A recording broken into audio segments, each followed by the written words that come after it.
everybody! I'm Fiera Luna, and I play games on the internet. If you're new here, thanks for stopping by, and if you've been here before, welcome back. Today we're playing Professor Layton in the Diabolical Box. It's a diabolical box indeed. It's full of spooky things, probably. Blech. Okay, gotta get this all set up. Blech. Okay, I did it. Alright, welcome in everybody! Hello!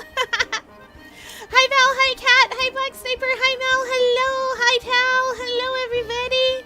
Oh yes, in case you are wondering about these bits, I forgot again that they look like ears. I will tell you, they are my fins. I am a Dumbo octopus or an umbrella octopus. I am aware they look like ears. But I like that. Humans go, oh, look at you! Eee. Oh, you knew a hammer once? Is it a band hammer? I love the Professor Layton theme, like 10 out of 10. All of the music here, 10 out of 10. Oh, started school today. Was it fun or was it the worst thing that's ever happened? Apparently it comes in those two flavors. Amazing fun or the worst thing I have ever done in my whole entire life and nothing in between. It certainly exists. Ah, yes. Thankfully, Layton games will remind us of where we're at. Luke and Professor Layton open the Elysian box and come away unharmed. Having now opened the box, the pair returns to town to confirm a newly formed suspicion. With Sammy's help, Luke and Professor Layton gain access to the Hertzen Museum. Inside the museum, the pair continues their search for facts relating to the Elysian box. Aw, you did say you weren't feeling great. It's fun and new, but I have words for it. Yeah, I understand. First day back, it's always like, oh boy. It's the first day back, new year, new me. And then you're like, oh wait, actually. I'm the same me, and these are the same people I knew last year. Well, it's like, did I solve her clever puzzles? I probably did. That's fine. Yeah, I did. I solved her clever flapjack puzzles.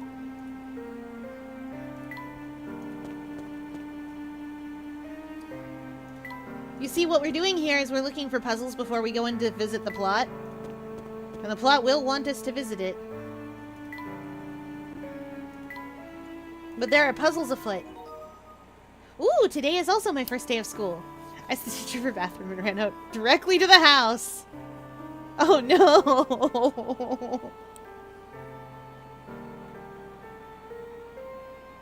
Who shall I make suffer via putting them into my art style? It's not a suffering to put them in your art style. Pressure expendable Val! Yes! Pressure expendable Val! I'm cosplaying a guy named Apollo for Halloween. Ooh, which Apollo? There are many Apollos. I thought Apollo Justice instantly. Yes, I love the Rhythm Heaven games. I love them a lot.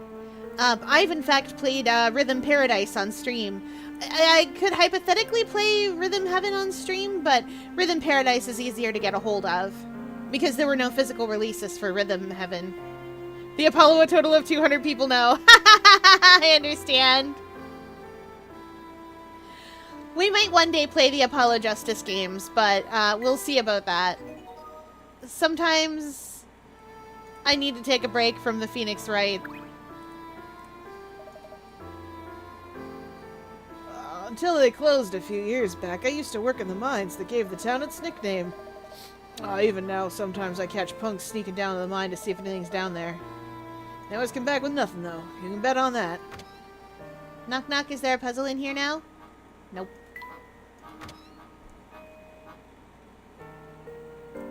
Yeah, Rhythm Paradise is Rhythm Heaven Fever. I really like the Rhythm Heaven games. They are difficult to bring to emulator, which means I can't stream them very well.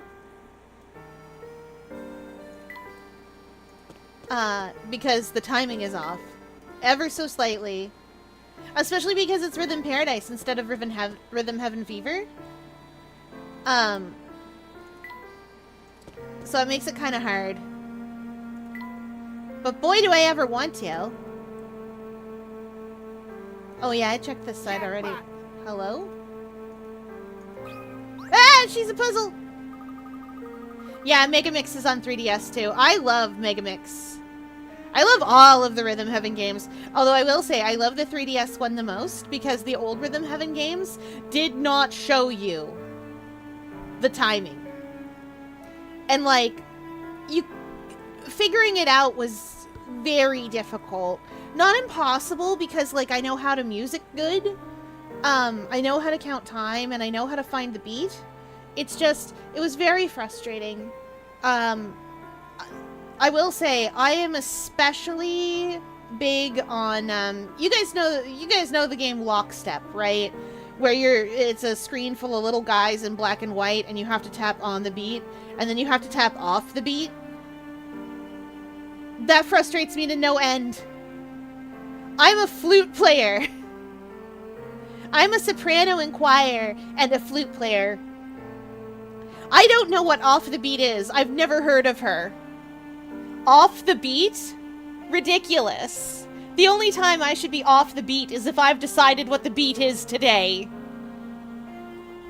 The conductor will follow me.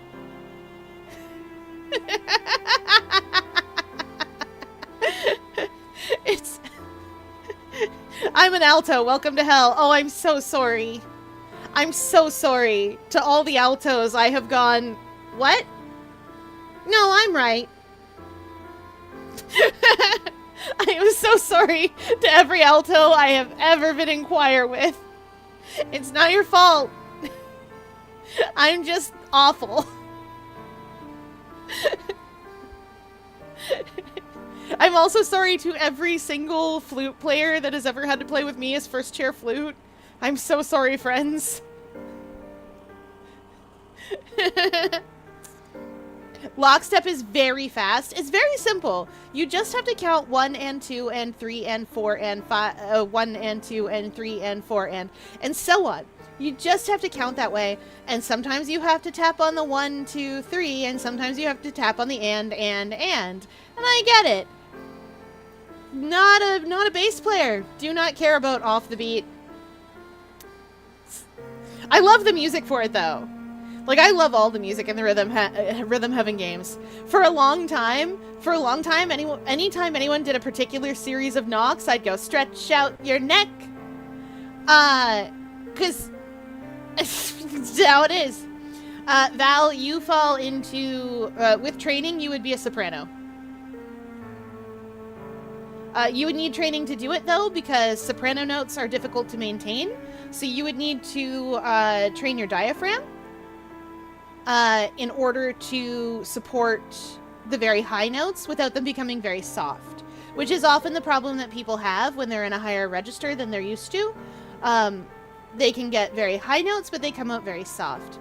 Likewise, in the reverse, very low notes tend to come out very loud because low notes already project very well. So you don't necessarily need as much breath support for them. More accurately, you need to maintain about the same amount of breath support for both high and low. It's just harder. Lockstep challenge would be amazingly easy because, like, if you're playing them both and one is a half step ahead of the other, you just tap at the same time. Done! Val, join chorus. Come to the dark side. Yes! Get into choir.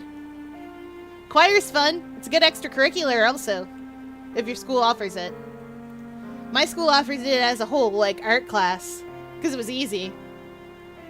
It's not the one I took. I took band, obviously. A coward? Oh, you can't be a... You gotta... Listen, if there's one thing that will teach you not to be a coward, it's being a soprano. If you walk in and they're like, you've got the chops to be a soprano, you win! You did it! You get to do all the fun training and the solo work, and everyone will be like, wow, can't believe I have to follow that. You could. I'm not a vocal coach. I will say, I am not a vocal coach. But judging by the general, I have heard you say words, and I have heard you put words but to music.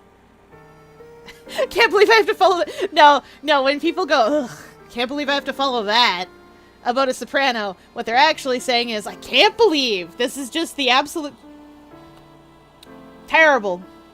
The worst.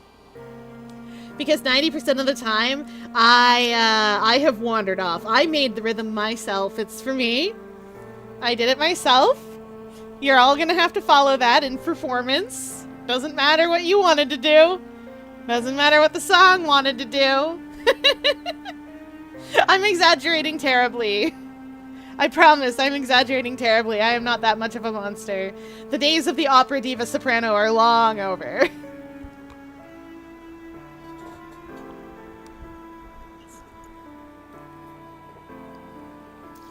The universe leads and we only follow. Ah, yes!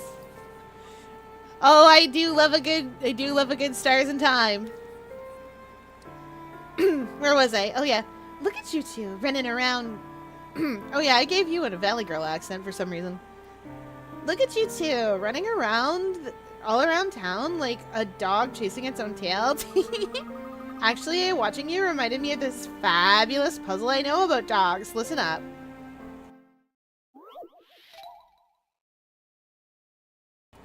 We're taking a dog on a walk. A girl takes her dog out. At first, she carries her dog for 10 seconds, but then her dad steps out. At this point, the girl sets her dog down and keeps walking. The dog immediately runs over to the dad, and upon reaching him, he turns around and runs back to the girl. The dog keeps doing this until dad catches up with the girl. The dog runs at 5 feet per second, the dad walks at 2 feet per second, and the girl walks at 1 foot per second. Oh no! How far does the dog run by the time the dad catches up with his daughter? Oh, no. This is just a math problem. But also, look at that cute dog. He's a cute dog.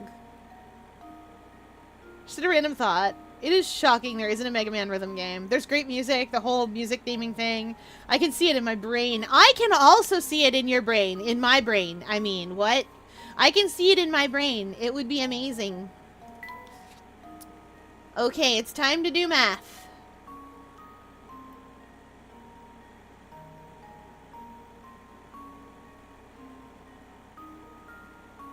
Did she leave the house? And keeps walking. Okay. Woo! A boom. Ooh, medkit.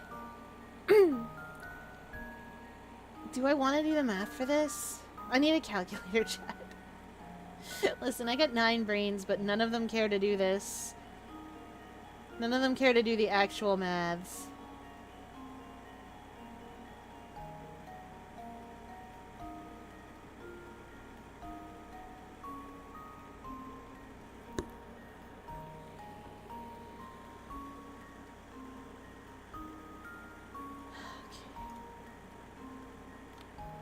Okay, Pupper.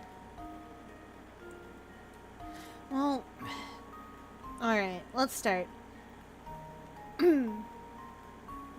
Let's start with this. The girl walks at 1 foot per second and she's gone 10 feet. Gone 10 foot.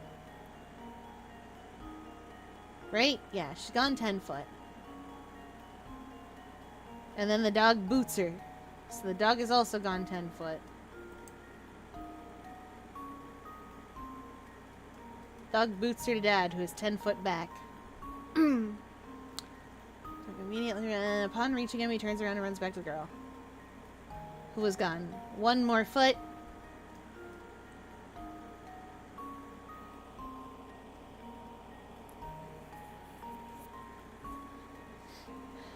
The dog runs at 5 feet per second.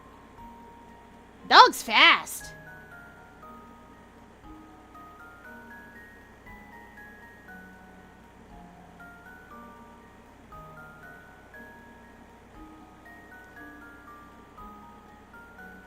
So this means that 2 seconds have passed. So good at this. Punches math in the face. I hate math with a passion. It was the long division that got me messed up.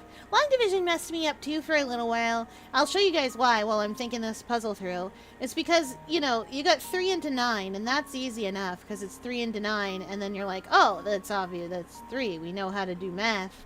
The thing that messed me up was doing like 12 into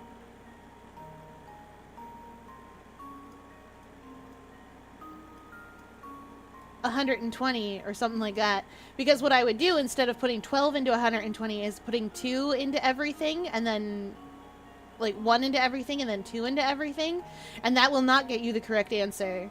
The correct answer here is 10. And that's what messed me up. I got it fixed. In, I think, 7th grade. We started learning long division in like 5th grade. And every so often I would be retaught long division to get it right. And then in 7th grade, I had a teacher sit down with me and go, show me how you do long division. And I showed her and she went, no. You have to take the whole number on the left side and put it into as much of the right side as you can. And I was like, oh, okay. She's also the one that taught me that there is a way, you know how you can tell if something is divisible by 3, right? You just, so a number like, 3,200, 43. This number is big. There are many big number. This number is also divisible by 3. And you know how we can tell? It's because we go this and that, and we add all these things together, and this is 5, 7, and 5 and 7 is 12, which is divisible by 3.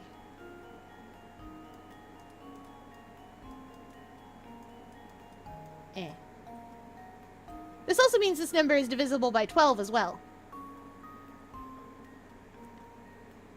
Though, don't quote me on that. As far as I know, that's true for everything, but it gets complicated and funky at big numbers and little numbers. There's a way to do that. There's a way to do equations with a number like that to tell if it's divisible by 7. It's more complicated, but it's possible. And it's easier than just dividing the number by 7 and seeing if it works. You got a 90 on a math test and you're sad about it? How many questions were on your math test?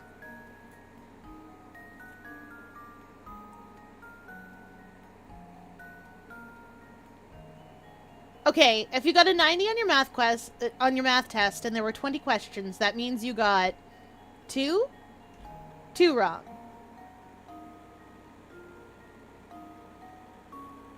That's how math works, right? Yeah. Yeah, because the other way around... Yeah, okay. That's how math works. That's really good. Don't give me that I should have done better. That's amazing. You did great. There are definitely kids in there who are excited about getting a 60. Getting a pass. Wait, isn't a pass in your school 70? But still, there are kids excited about getting a pass. 90's amazing. Yeah, I know 60 is failing in your school for some reason. Which is weird and I hate it. You did amazing. The more you argue, the more it looks like you're fishing for compliments. You did amazing. Yeah, you are in honors because you're making A's. 90 is an A, right? I don't know American letter grades very good, but I think 90 is an A, right?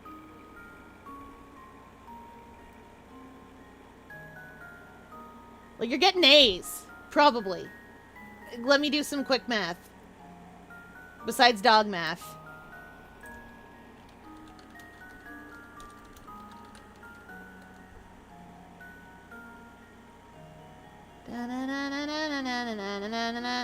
Yeah, you're getting A's. Come on now. I had to check.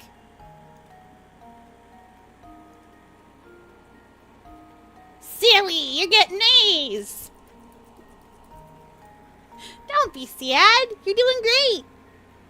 You can get better you can still get better, but you're getting A's. Come on, now. Doing a good job.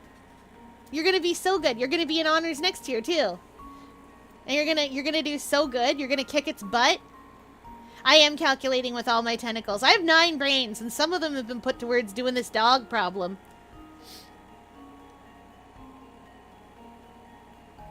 Wait. Dad walks at 2 feet per second, and the girl walks at 1 foot per second. And the dog runs 5 feet.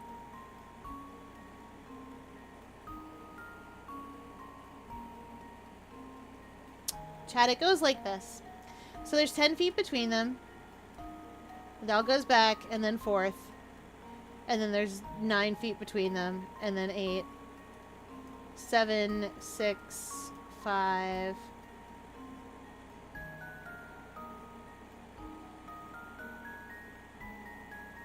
And then the dog runs at 5 feet per second, but once we get to 5, it doesn't matter.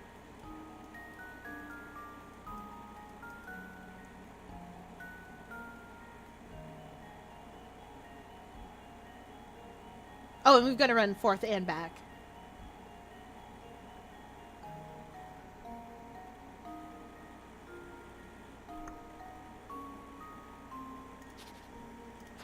I think I got you. I'm going to go out on a limb. I'm going to go out on a limb because the dog is running the whole entire time.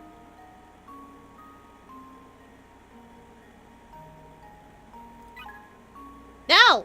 Don't need your hints. Wait.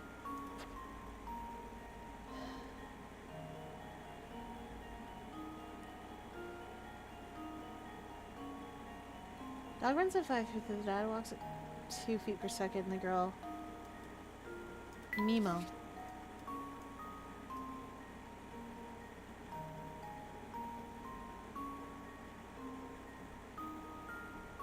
The dad will catch up to her in 10 seconds. Because if he walks at 2 feet per second and she walks at 1 foot per second, he'll still be catching up with her. Oh, I am making this way too complicated, chat. The dog's going 50 feet. Because he's going 10 seconds. The dog's running the whole time, and he's gone 10 seconds to catch up. So the dog's going 50 feet. Unless I'm crazy and oversimplifying. Never mind, I'm amazing. A true gentleman leaves no puzzle unsolved. Sometimes you have to set a Professor Layton puzzle aside until your brains decide to tell you what it is. Perfect! The dog will have run 50 feet in total. According to the puzzle, the dog runs for the entire time it takes for the father to catch up with his daughter. Since the daughter has a 10-foot head start, and her dad gains on her at a rate of 1 foot per second, he'll catch up in 10 seconds. The dog is running at a rate of 5 feet per second, so the answer must be 50 feet. Popper. Humans, do I splurge for VOE when it comes out so we can play through it together? Ooh, yes! Visions of Eternity is going to be so good. I'm so excited. I am so excited. You can come with me. I play through the story on stream, by the by. Kat, you are also welcome for Visions of Eternity if you are still present. In chat somewhere. Even if you're not present in chat, you are still welcome. You guys are always welcome to play with me. I see.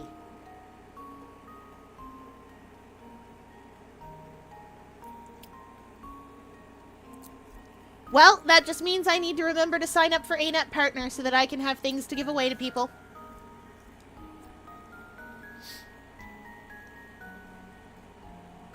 One moment.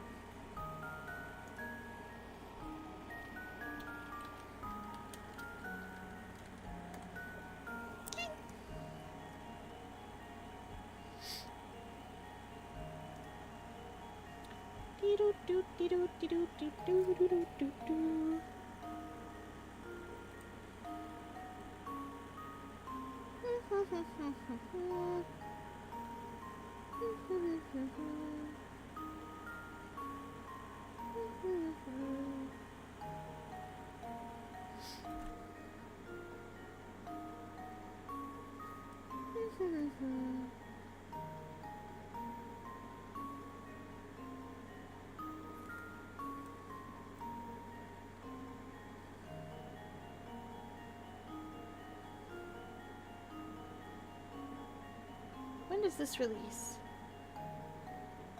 October. Okay. I heard we're getting Red Dead Redemption 3 before GTA 6. Yeah, probably. At this point. Oh, nice work, you two. You guys run around like dogs, but you've got it going on upstairs too, don't you? If you both love running around so much, I won't stop you. Besides, it's fun to watch. Hey, an ingredient! It's Cinder Horse! We got a tea set ingredient. I better save and then make tea. Honestly, at this point, I don't think we're ever getting GTA 6. We're getting Silk Song before we get GTA 6. Which reminds me that I'm getting Silk Song, and I will play it the day it comes out to me. Cinder Horse. Energizing. Mood lifting. Revitalizing. Does that make a tea? That said, I will look up the tea. That makes a tea! Impressive. One sip and I feel rejuvenated. It's smoky, yet it has a wonderful sweetness to it. This is a whole new flavor to me, Professor. I've never tried anything quite like it. It's interesting, and I'm sure it's good for when you've worked up a thirst, but it's not quite my taste. Really? Well, I for one think it's rather tasty. Chat, I'm just gonna look up the tea guide, because there are a lot of things here. There are a lot of options here, and I'm not gonna go through all of them. Because I don't need to. 3, 11, and 12.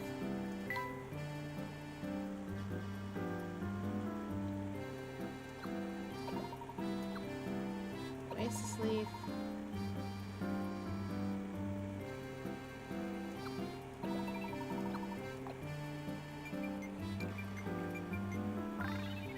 Nice. What an interesting blend of fruitiness with subtle smokiness. Well, I've heard you can use the tea leaves from this blend to predict your love life. Impressive, Luke. That's the first I've heard on the subject. Have you been studying up on tea? Oh, but of course, Professor. I couldn't rightly call myself your apprentice if I didn't. Cinder Horse? No. No. Dream Fluff?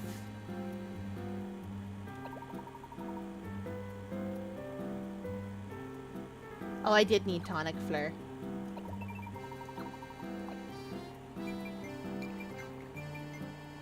Ah, Tomodachi Life! We're getting Tomodachi Life 2 before GTA 6, that's true. A game about honor and I call that Tomodachi Life, yes. True facts. I'm so glad. I'm so glad that slang is coming back.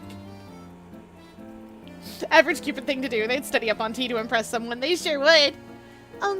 What's this flavor? It's a bit odd. Well, it certainly has a distinct taste. But, you know, Luke, the more I drink it, the more I like it. Well, if you're that fond of it, you're more than welcome to the cup I've been drinking. Sorry to hear that Cinderflower isn't your cup of tea, Luke.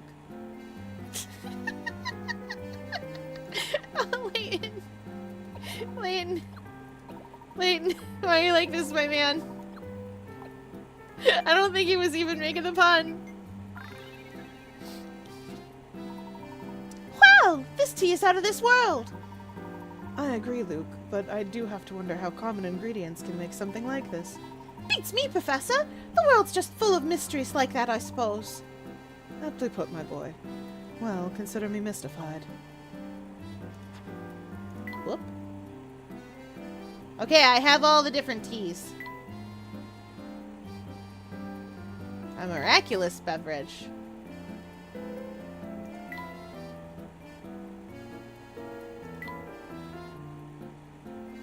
Okay. That is all of the T's.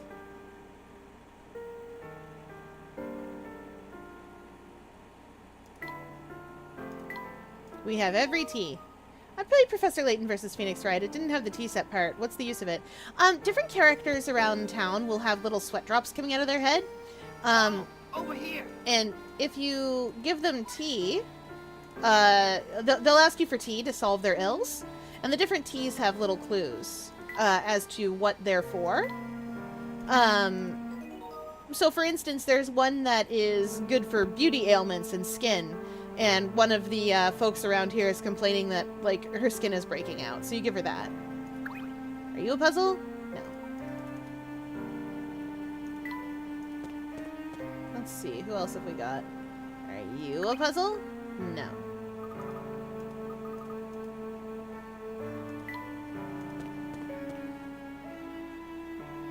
That's Granny Riddle. Jackpot. Of course, it's a hint coin. Okay. And this is the town square, it should be. Yeah. Yeah, sometimes they have things for you, like a hamster toy. Sometimes they've got a puzzle. Sometimes they've just got an interesting piece of information. Well, hold on now. You're a puzzle for sure. Well, I can tell by looking at you that you want to chat with me about something. But before we do that, let's take care of a little business first. Oh boy. Oh, it's one of these! I love these things! One of the Windows packs. I don't remember which Windows. It might have been 3.1, it might have been 98. But it had the cross puzzle, where you could do all these different patterns. I love these a lot, and I don't remember how to do all of them, so you'll have to bear with me. And then, like that? Yeah, then like that. And then, come here, you. That. This.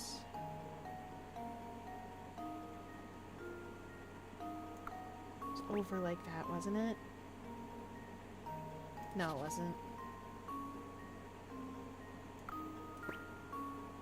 Well, it's not that.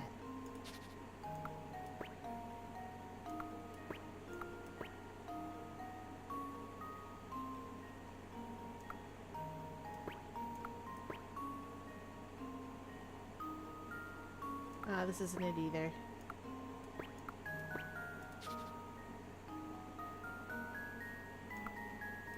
Was it all of it? Was it both of these down and then some shenanigans? It was probably...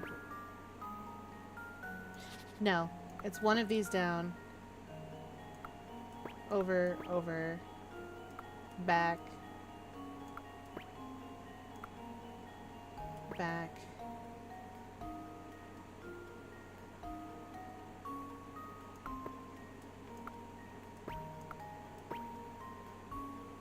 Ah, shoot. I know this one. Maybe it is middle? And then over and then down a bunch?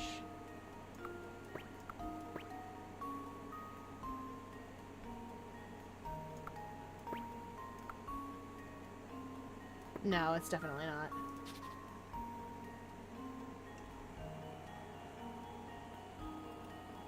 I should give Medkit curly hair. For enrichment, of course.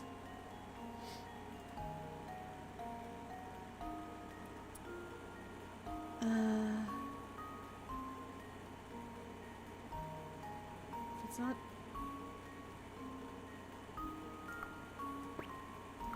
Was it like this, then?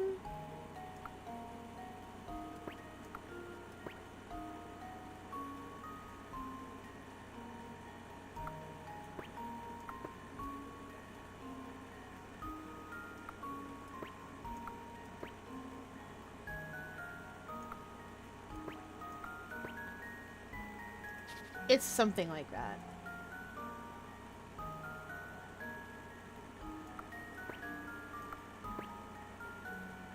Definitely something like that. Normally what happens is you end up in the center spot.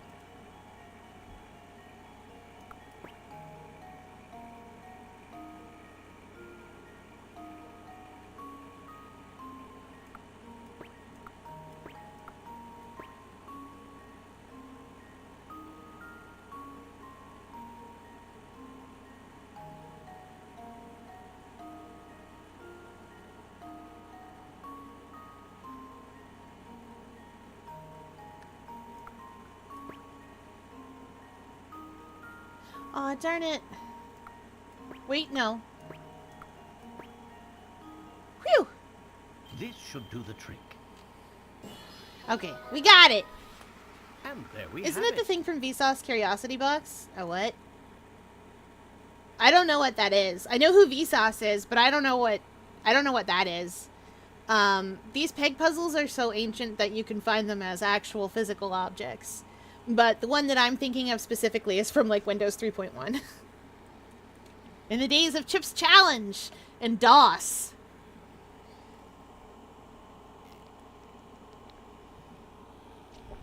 I'm very sure that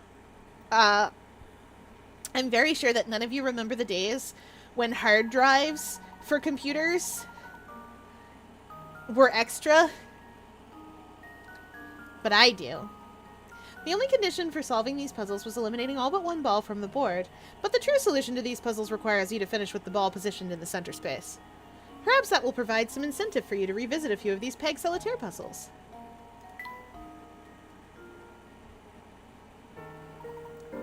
Good work, fellows. Here in Full Sense, there aren't many people or things to do, so folks tend to fixate on their hobbies. Well, after all, hobbying sure beats sitting around staring at the wall. He's right. It does. I'd better save before I check and see if that little girl is a puzzle. There's always a puzzle. She isn't. What about your father? Is he puzzling? Nope.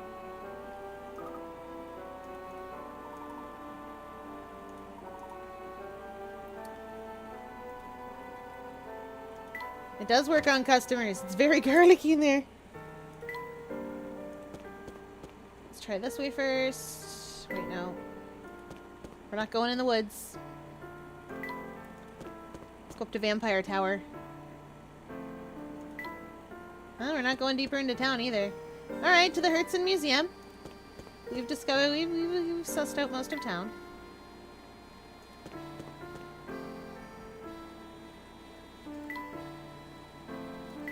Is this evil god Luke looking guy? Oh, right. I should explain what an evil god is. Some figures are so bad that they have been granted the title evil god whatever. So if somebody is so off model, sometimes you'll hear me say that about them.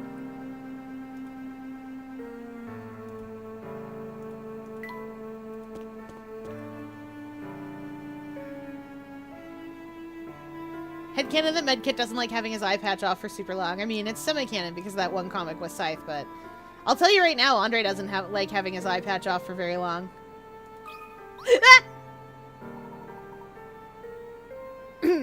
The puzzle, the fountain. It was a puzzle. I did not expect that. That's quite the fountain they have here. Oh, it sure is. Actually, it reminds me of a really great puzzle about a fountain. Shall I tell it to you? Yes. Wheels. The fountain shown below has the unusual ability to indicate the age of those who draw near it. That's a weird fountain. For example, if a 5-year-old child were to approach, the fountain would fire off water spouts from A, B, C, D, and E in that order. For age 15, the middle spout would fire and then be followed by spouts A through E. For someone aged 30, the middle spout would fire off 3 times.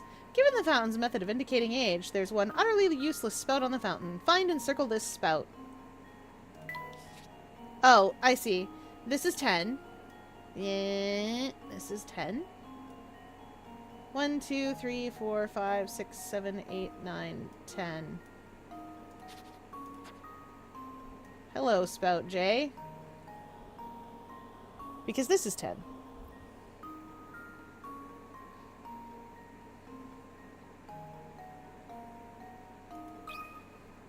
Consider this puzzle solved. Although, I suppose, if I were 10 years There old, we have it. if I were only 10, it should fire off all 10 spouts. Good catch. The spout mark J is pretty much useless, since A through I mark the numbers 1 through 9, and the spout in the middle indicates the number 10. Spout J will never be used. Aww. I mean, if I were 10 years old, I would want all of the fountain jets to go off.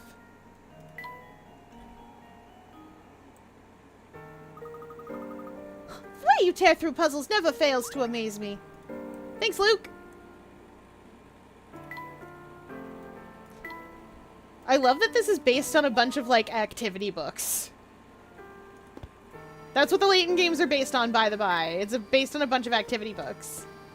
Makes me happy. Are you a puzzle, sir? He is! Unsurprised. The name's Gregorio, and I love chess like mice love fancy cheese. If you can solve this little chess puzzle I've set up, I'll tell you what I know about full sensor. That sounds fair. Show me what you've got. Apple juice! Apply juice directly to the forehead. This is a knight's tour. Yes! I can do it! Chad, I can do this!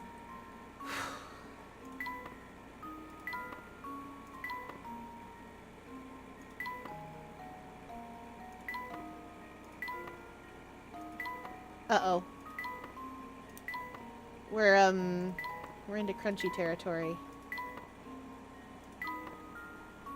I don't think I can get out of there. Oh, I can!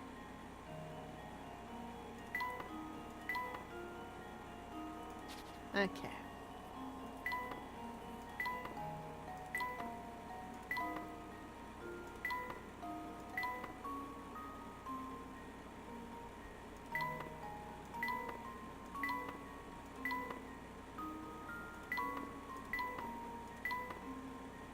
Ah, darn it. Oh, wait. No, wait. That'll let me get in, but it won't let me get back out. This is a big knight's tour.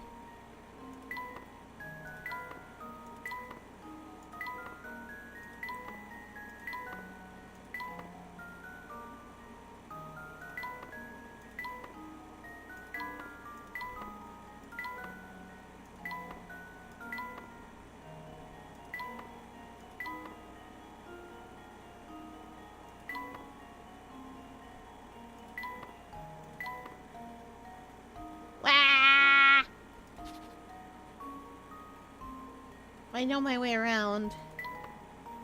I do know my way around a chessboard, I promise.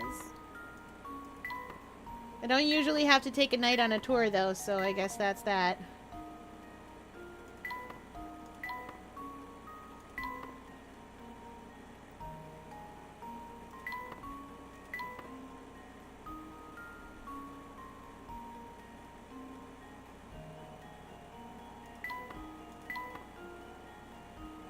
Oh, I can't get back out from there. Okay. Ooh, glasses. Glasses, yes.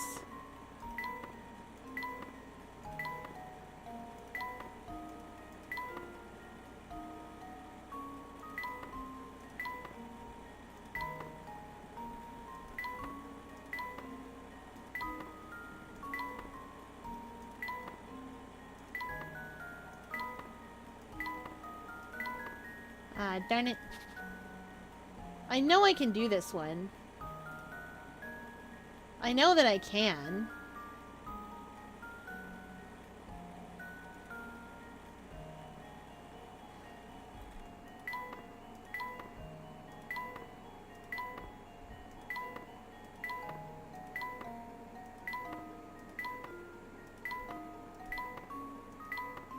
Oh, that's not gonna work out.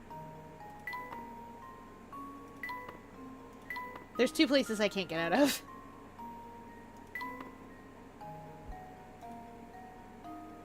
Okay. Let's try and paint the corners in.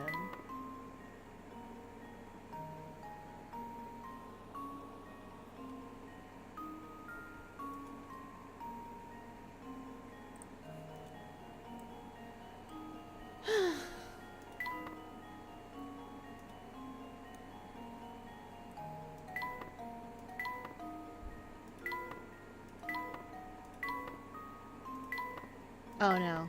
I've done it again, chat. Record time for me to to do that.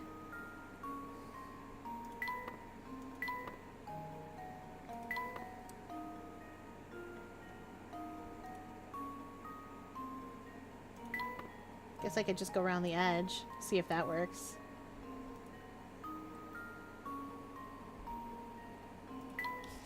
Well, then where?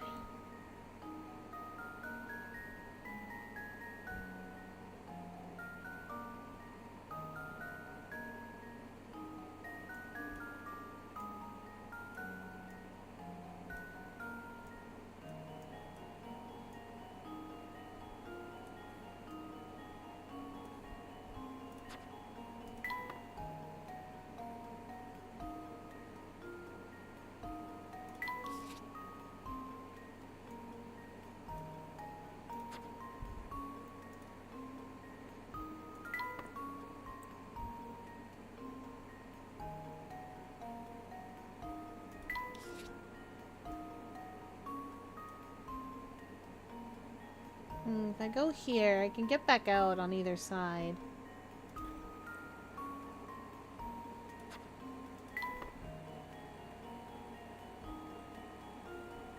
Yeah, okay, that should be okay.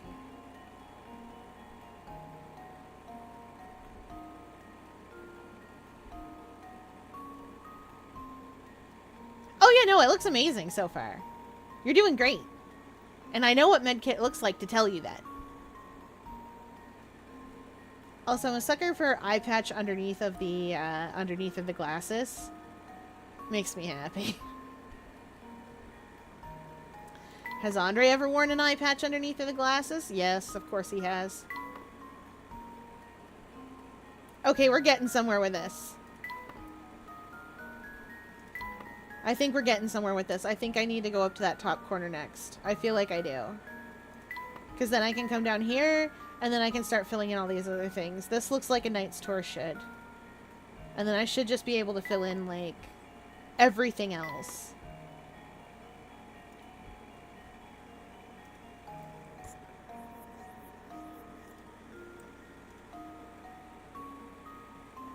I don't think it necessarily matters where I go from here. But it does matter where I go from here.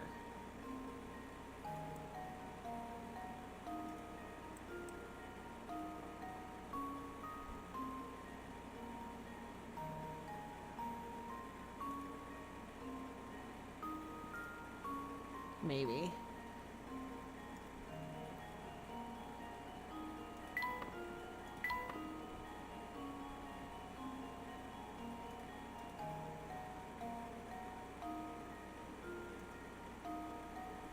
Should be able to just sort of come around.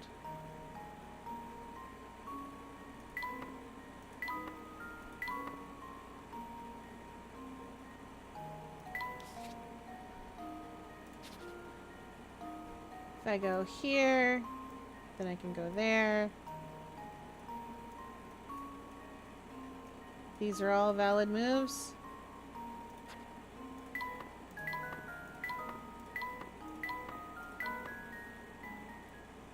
Consider this puzzle solved.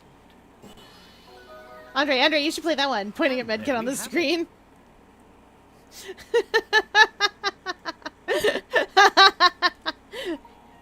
Andre stares longingly at Scythe.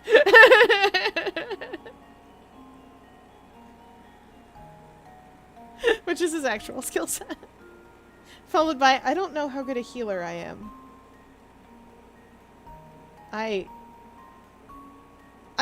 More often than not, I prevent damage. We did it! We took that knight on a little adventure. Sharp thinking, Sonny boy. Real sharp. Now, what was I gonna say? Oh yes, the Hertzens.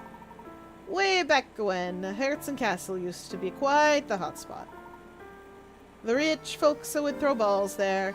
Now, though, no one will go near the place. The castle supposedly got a vampire living in it. What I wouldn't give for things to go back the way they were. I got an old diary key. Beep. No, not you. Diary time. All around town, people are falling ill to a disease that has no name. Some of the common folk have been saying that our town has fallen under a curse. As the only son remaining to watch over Folsense, I can't even think of leaving. The thought would be more disturbing were it not for her. As long as she's by my side, I have the strength to stay and protect this town. Oh no, baby. I know where that's going.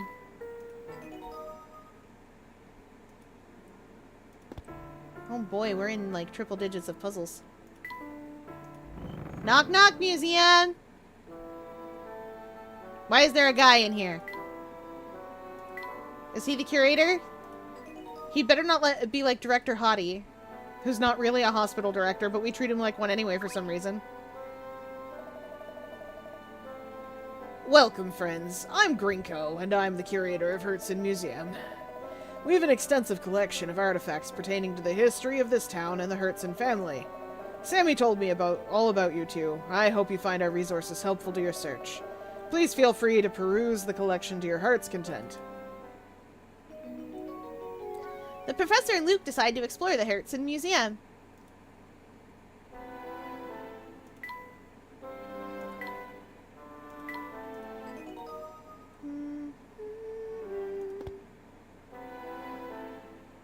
Definitely puzzles afoot. Ooh. Professor, take a look at this case of knickknacks. These appear to be common household items owned by the Hertzen family. Some of them look positively ancient. Quite. The Hertzen family clearly has a long and rich family history.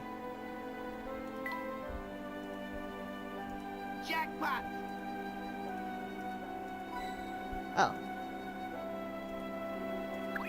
Yeah!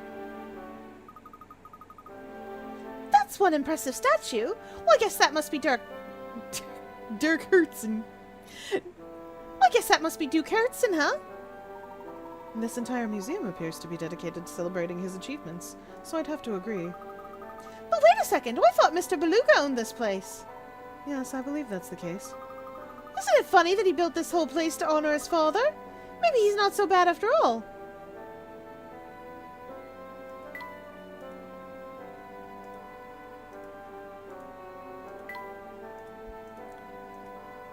Always looking for hint coins.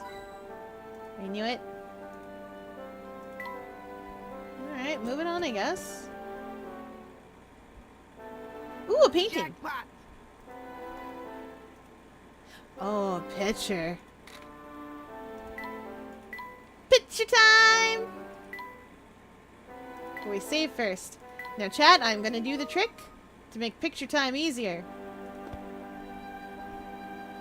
Why did I close the trunk? I needed the camera.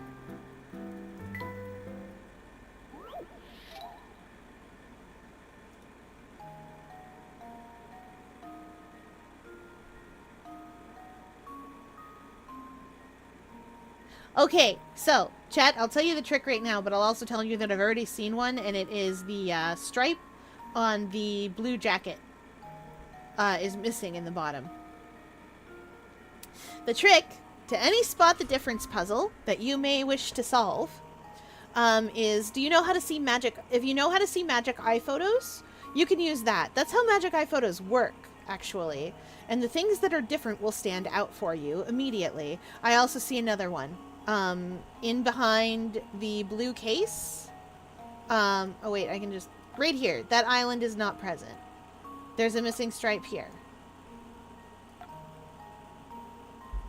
I need to remove that circle so I can do this. Oh, never mind. I don't need to. This is the other difference. There's a missing document here.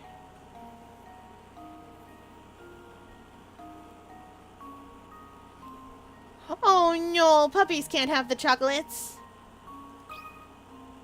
Consider this puzzle solved.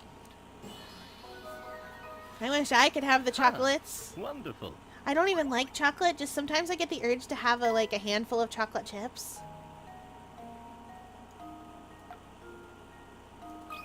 Like, do you ever get that? Darn, I just want a handful of chips right now. But chocolate chips, chalky chips. That was almost too easy. Yeah, sometimes I just want a handful of chalky chips. Also, it's funny to me that this little island is missing, because fun fact, I'm going to tell you guys about Hilroy Scribblers. I'm under the impression that Scribbler is something that we only say here. What they are is they're those little paper notebooks that you get that are usually like 30-odd pages. You guys have that, I think, in the States, but you don't call them Scribblers for some reason.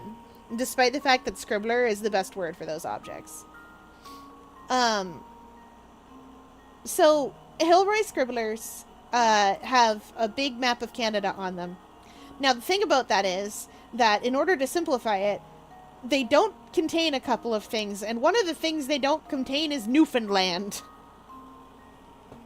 Just a whole entire island just isn't there, and it's funny to me. They've updated them since, so that they contain Newfoundland. But I find it hilarious that they didn't for a long, long time. Part of the reason why they did not contain Newfoundland is because Hilroy Scribblers predate Newfoundland joining Confederation. So it wasn't part of Canada yet.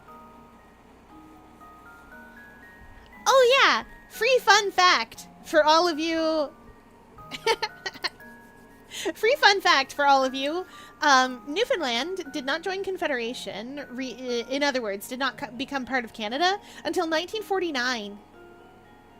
So that means that they were still part of the English Empire. Up until 1949, Newfoundland and Labrador were English Empire. Which I think is hilarious. Because do you know where, Quebec, northern Quebec, there's a big chunk cut out of it at the top, and that's Labrador. And it just wasn't part of Canada. Newfoundland is an island. Newfoundland was an island all by itself in the sea. Sure, whatever. That is part of England. I get it. But Labrador. Labrador is physically attached to Quebec in all ways.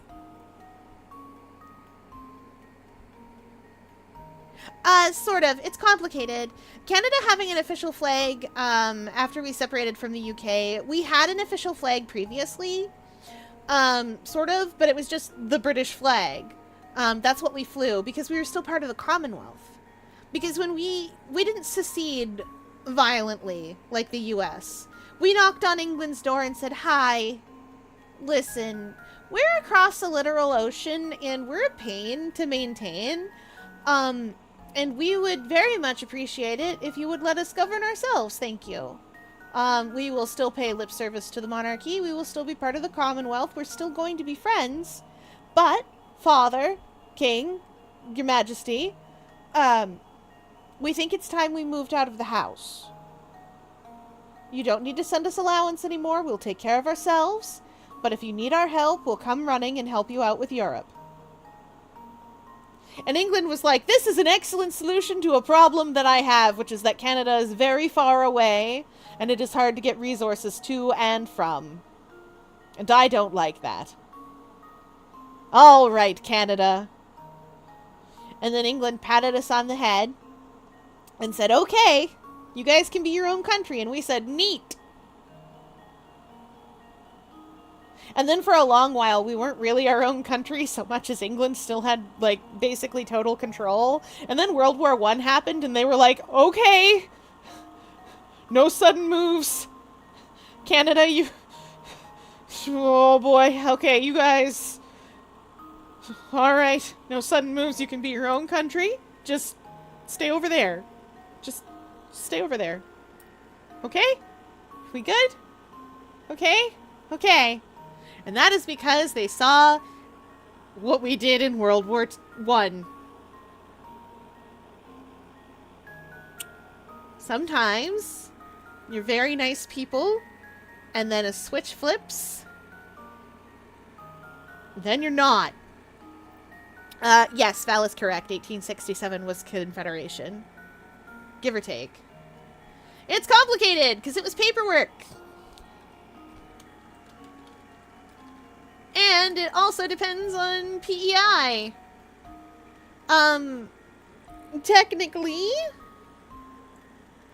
Technically, Confederation was, 1867. Though arguably it was sort of started in the process was started in 1864. Confederation was officially signed in PEI in 1867. And then we weren't officially our own country properly, like as a whole country, until like after World War One. Technically during World War One, and we weren't like a whole country until 1949 when Newfoundland and Labrador signed on. Canada said, huh, the Geneva Convention is a to-do list, right? Canada said, hey, you know how it's fun to troll people? And, like, the object of trolling is to make, like, people make rules. Like, sometimes you have a signature that's so long that it crashes any forum page that you put it into. Or it takes up the whole page and makes the forum unusable because instead of the usual 15 to 30 replies, it's just yours and a signature. And, like, then Gaia has to introduce signature limits. You know that thing? Well, we're gonna do that, but with war. Followed by us doing that, but with war. There's something that happened. The war was on for approximately 2 to 3 years, and we don't know exactly what happened or why, but at a certain point, basically every Canadian that was overseas just hit a breaking point and said, you know what? That's been enough war. We're gonna make Europe smoke the whole pack if it likes it so much. And that's what happened. We don't know how or why necessarily. There are apocryphal stories of what might have caused it. There's one that might be German propaganda, but we don't know for sure.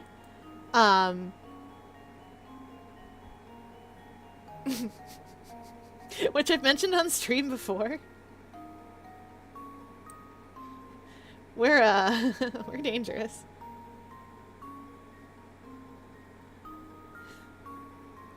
Listen, Canada's full of very kind, nice people. We're very patient. I am infinitely patient. If you come to the end of that patience, though, boy howdy, does it click over. It's the Gandhi and Civ effect. You click over into, like, 250... You just click back down to 255. Quebec's complicated. They're French. They're fine. They're nice people as long as you're French. Sometimes they're nice to you if you're trying. In their own way. You have to understand about Quebec. They're nice to you in their own way. Once you recognize when they're trying to be nice, they're decent folk. Sometimes you'll get, oh, look at the little Anglophone girl. She is trying her best. Not very good, but she is trying her best. Look at her. She spoke a whole French sentence. You hear the little one? She's trying her best. You will also always know what's wrong with a Quebecer because they will tell you. Immediately. You'll know instantly if something is wrong. Love that. Love that for them. You might hear about it in French before you hear about it in English, but you will know. Here goes. Oh, cute. Maiden's apprentice strikes again. Sweet. Good work, Luke. You found all the differences in this photo. Now there's a puzzle hidden somewhere here. Better save first, because 2 of those are hint coins.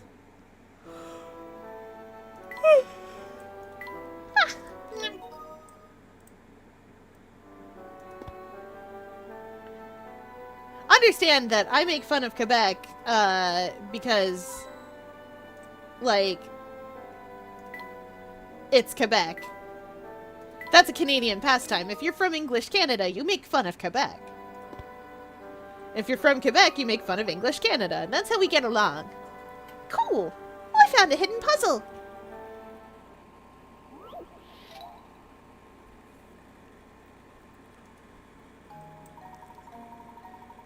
The box shown below has a height, width, and depth of 30 inches. Within this box, you like to place as many books as possible. Each book is 20 inches wide by 20 inches long by 10 inches thick. How many books can you pack into this box? Books can only be placed in the box in the closed position, but you can position each book however you like inside of the box. A memo!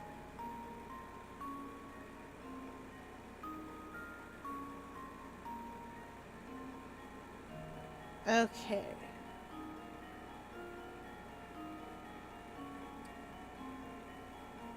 I can stack 3 books on top of each other.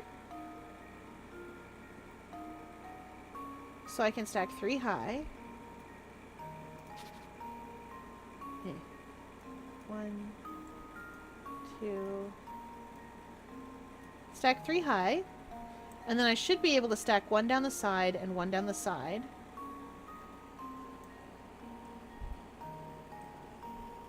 Oh, wait. What if instead I turn all these books up and then I put 1 on top? Would that be more books?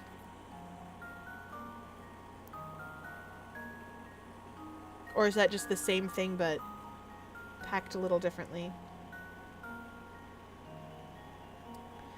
Because if I put all these books upside like, they'd still go 3.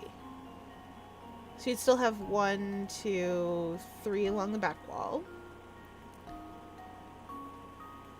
But there'd be space on top to put more books. Yeah, okay, and then 1 down the front.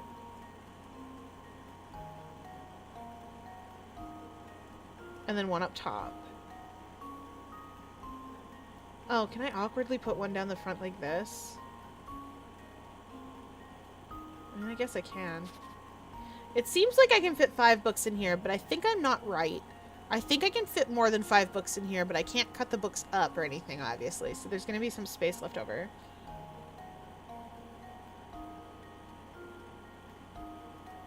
There's definitely going to be some space left over.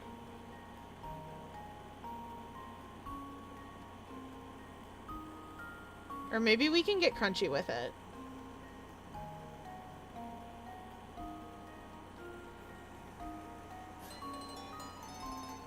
Ah! Okay, we hydrate his chat demands.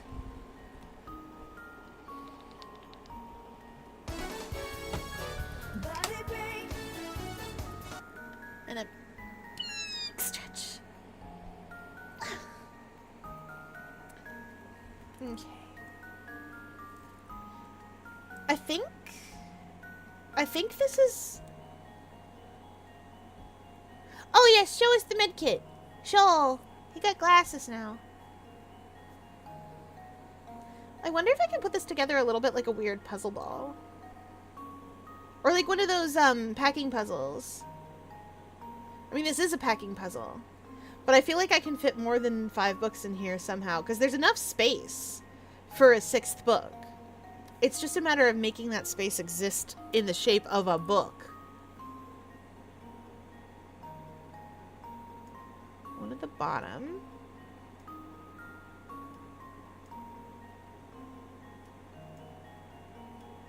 And then... Oh! I think I get it! I think I have to pack these in like a sort of weird figure 8. Because if I pack 1 here, that's a very bad art of a book. If I pack 1 in the back here, then I should be able to pack 1 sort of on top, like, and 1 down the side, and 1 sort of on top. That's a very bad drawing of what I am trying to describe. But, like, I want to pack 1 straight up like this. I think we can fit 6 books in here. A reason being is because I can fit 5 books in here, and there is enough space for a 6th, but not in the configuration. And I think I can fit 6 without hurting the books. Consider this puzzle solved. And there we have it. I was right, it's figure 8 time! If you arrange the books in the box as shown, you can cram a whopping 6 books in. Yes! Tetris strikes again.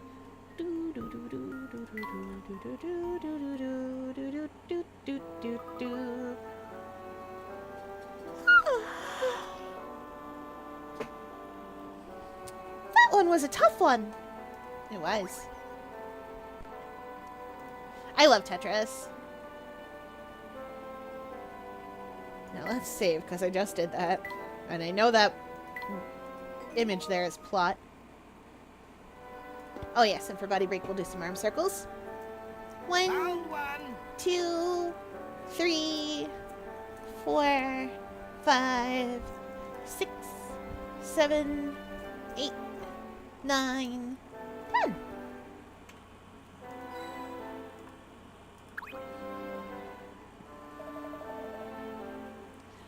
I see you've taken quite an interest in that picture. Is this what I think it is? Oh, it's a photograph of the entire Hertzen family, who were responsible for full census legendary wealth. The distinguished older gentleman on the left is Duke Hertzen. His youngest son, Frederick, is in the middle, and his eldest son, Anton, is on the right. Andre has infiltrated the Professor Layton games. That Frederick, that's Mr. Beluga, the founder and owner of Mullen Tree Express, is it not? Oh, you know him? Well, in addition to owning a railway, Frederick is a friend of mine and owner of this museum. It's a sad story, really. He cut all ties to his father and left town 50 or so years ago. When he left, he took a small portion of the Hertzen wealth and used it to start his railway.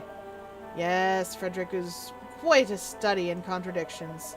He disliked his father enough to change his name, but he returned to Folsens to found this museum. Did the feud extend to all the members of his family? No, Frederick and Anton were always quite close, but their relationship with their father was never the same after that fateful day. What day was that, sir? The day Duke Hertzen discovered the vein of gold that brought so much wealth to Folsens. He was a different man after that. Something changed him. Oh, yeah. That's a hazard of anime. Pretty hair like that, girl.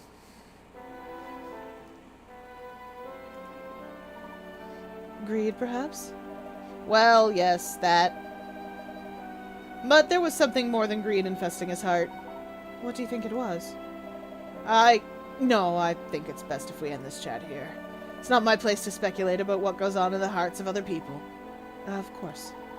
Tell me this, though, if you can. Where is Anton now? Oh, that's a good question. I've heard rumors that he might still be living in that old castle, but I can't imagine anyone would live in a place so run down that people call it a vampire den. Gracious, look at how long we've been chatting. I think it's time for me to get back to work. Please look around as long as you like. Oh, I guess even rich people have problems, huh?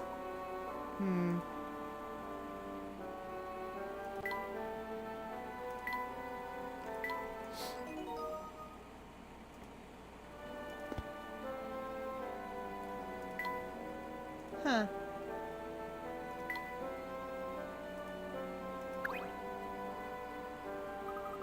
This place sure has a lot of stuff. Do you suppose this picture is of the late Duke? Oh, wow! Val, you did such a good job. You did so good. Look at that. That's a medkit who has had... That's a medkit who is going... Who is just patiently waiting to say something along the lines of, and yet, you refuse to stay on point.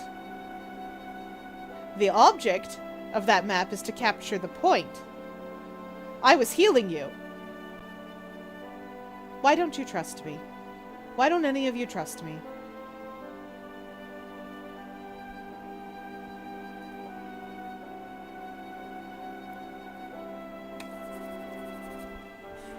Val knows where to put... Val knows where to put healing. Gonna teach you a DPS class, and we're gonna go in and you're gonna put so much damage in an enemy. I also don't know where to put healing, though, so we're gonna have to out DPS stuff before we need heals. If my HP is higher than the enemy's HP, I win! Yes! Val plays Guild Wars 2 with me. There used to be, once upon a time, a holy trinity of things that you would get in an MMO. You would have DPS, healer, and tank. Tank's job is to distract something in the fight. Their job is to distract it away from the DPS and the healer. The healer's job is to heal everyone so that they do not die. And the DPS, DPS stands for damage per second, and that's what the DPS does. And that's all they do. Not a thought behind those eyes. Just all that's going on back there, and I can tell you this for a fact because I'm a DPS class, usually. I can tell you for a fact that all that's going on behind those eyes is kill, kill, kill, kill, kill, kill, die, die, die, die, die, die, etc. You're just hearing the sneaky music from Friday the 13th in your brain all the time.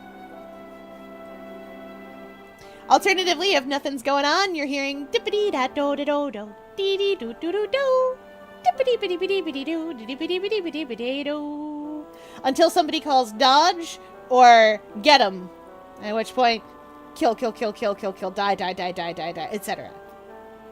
That's how it works. Healers, on the other hand, are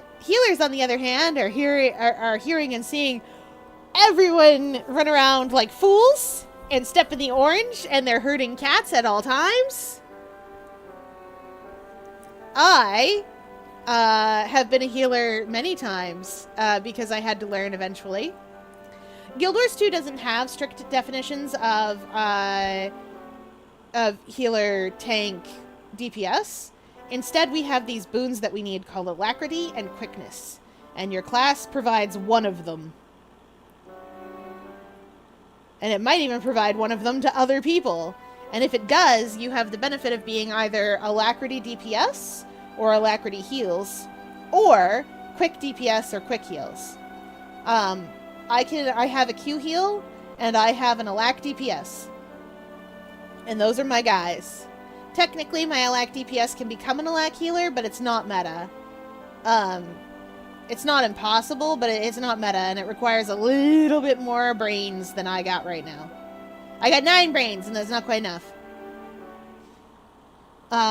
Tanks in Guild Wars 2 aren't so much tanks as they have a bunch of damage avoidance. I have shortbow tanked before, which means that I press a button on my shortbow that makes me dodge backwards, and I press that button many times. And if I mess up pressing that button, I die. And then the rest of the raid party dies too. Because if I die, they're all dead.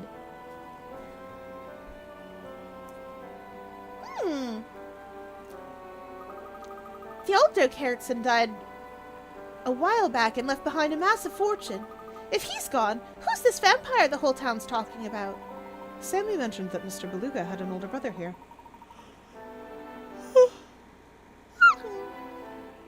I'd say he's likely the man at the heart of all this talk. But if he's Mr. Beluga's older brother, he would have to be old and feeble by now. I thought vampires didn't age.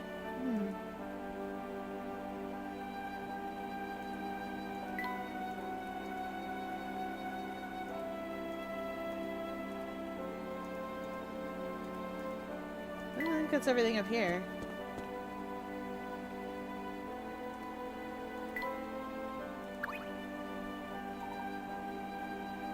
Oh, okay. We haven't examined everything in the museum.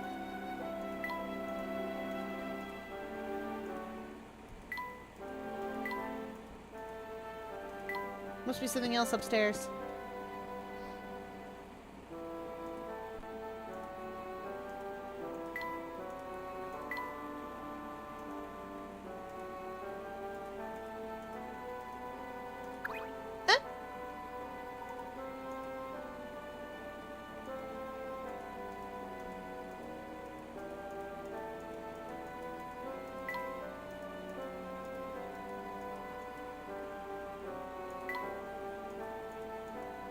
Well, good gravy, what is it?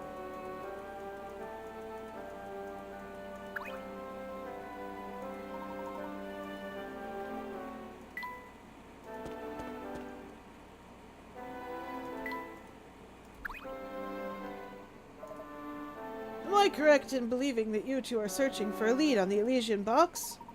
Yes, that's right. Would you happen to know anything about it?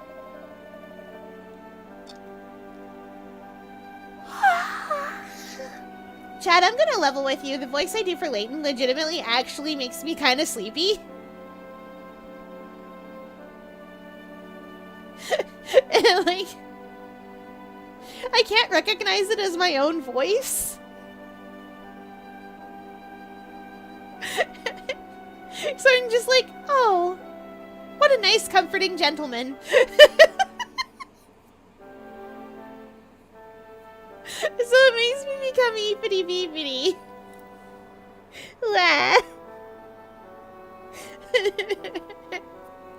I'm glad. Apparently I love it too.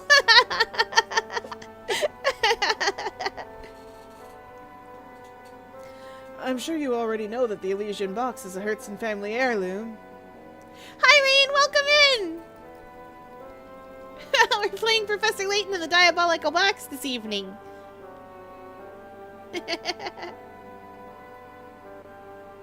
Oh yeah, of course you can. Why wouldn't you be allowed to? I don't play the game, so like, don't be surprised if I don't understand what's happening.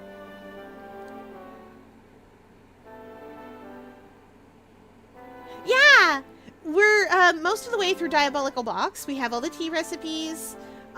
We have just been let into the Hertzen Museum, and are discovering that Anton exists at all. That's where we're at. I'm sure you already know that the Elysian box is a Hertzen family heirloom. At Mr. Beluga's request, I've been researching the history of Fulsense and the Hertzen family. In doing so, I uncovered a secret in this town's history that reveals the truth of the Elysian box. Intriguing. What is the secret you speak of? Well, it's easy to ask that question when you don't know what you're getting into, Mr. Layton. But if you thirst for the truth and are ready to face it, you'd do well to visit the town mine. Many miners used to keep little journals down there to document their time below ground. If you can find one of those, you'll have a first-hand account of what transpired back then. Thank you for the advice. We'll go have a look for ourselves. Come, Luke. Let's head to the mine. Luna, what are you doing for Spooky Month this year? Oh, for Spooky Month. I will do some things for Spooky Month. Usually I dress up. The most important thing, though, is that aquarium staff gives out full-size candy bars. Full size. Do you know what the coolest thing is? We give out full-size candy bars every year. And so the first year we did it, we didn't have as many people show up as could have.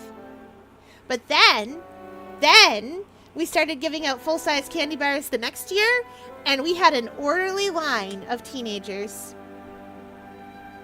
I have never seen teenagers line up in an orderly fashion on their own accord, ever. No adults. None. They just lined up neatly themselves. And I was so proud. We have paving stones leading up to the aquarium. Little stepping stones. They're not connected to each other. They're just little stones. And I love them. They're my favorite feature. And they lined up on those. And I was so pleased. They were dressed up and everything. I was so excited. And the little kids always get so excited. Ooh, a certain murder mystery for Halloween. Yes, always. I will play lots of spooky things during Spooky Month. I try to, anyway, play spooky things during Spooky Month. I put up the Halloween decorations, too. Hang on. I'll see. Do I still have them? I put up these decorations for Halloween. I'll put them away because it's not Halloween yet. Also, during the month of October, I will find some old horror movies, and we can watch them in the Discord. On potentially Friday nights. We'll see. Friday is very busy. But we still have not yet seen Nightmare on Elm Street. The last of the trifecta of horror movies of the 80s. And, of course, we will watch Nightmare Before Christmas at Halloween and also at Christmas. Ooh! Put it in the suggestions for the channel in the Discord. Or Val do that. Val's the hero I need.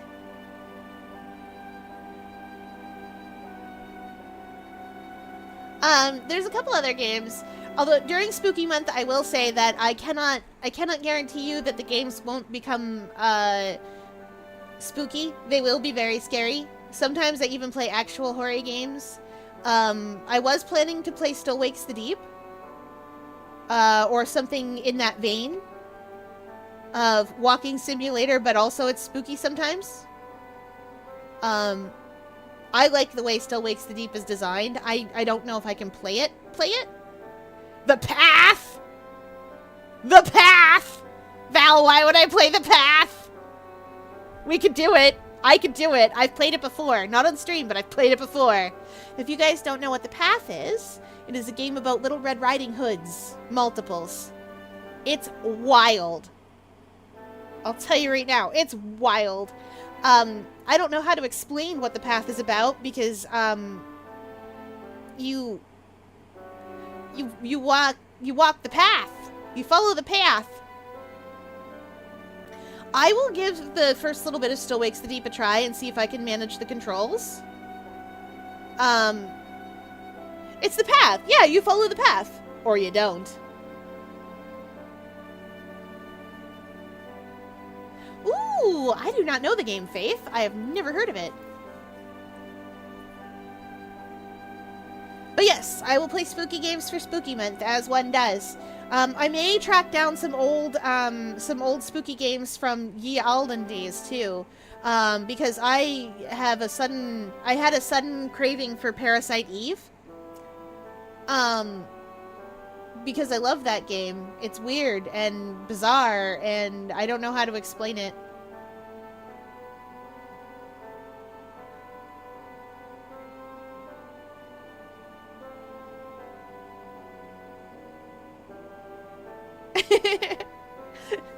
I have to go to bed after stream because I have to do science in the morning. Staff makes me do science. So I'm not going to be up super duper late. Oh yeah, I was doing something. Right, we were streaming. Got an old diary key. I'm sorry, I know. I'm getting used to a bunch of things this week, you see. Yes, thank you, hamster. I don't hate that hamster. I hate that hamster's voice.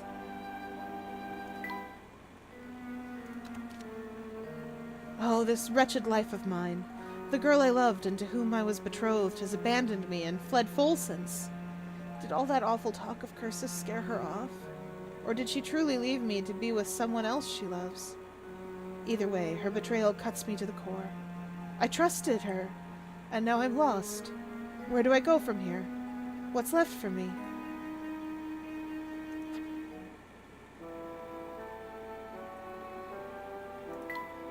You said Ghost Walker in chat. I'm watching To Be Hero X. And so I misread that as Ghost Blade, and I was like, Val would like Ghost Blade, actually. He's such a dork.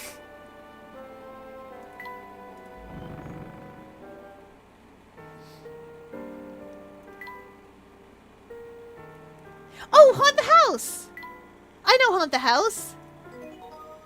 I think it's cute. I was originally intending to save Haunty for later, but Haunty isn't a very long game, so I'm just gonna play the heck out of it and be done. Be done with it. It's real cute. Ah, why is he a puzzle again? The name's Gregorio, and I love chess like babies love smooshing food into their faces. We can conversate if you want, but first you'll have to solve this puzzle of mine. Fair enough. Let's get to it. This man's special interest is chess. This should be a knight's tour of the whole board. Oh, no, wait. 1, 2, 3, 4, 5, 6. That is not the whole chessboard. Though we can employ the same strats.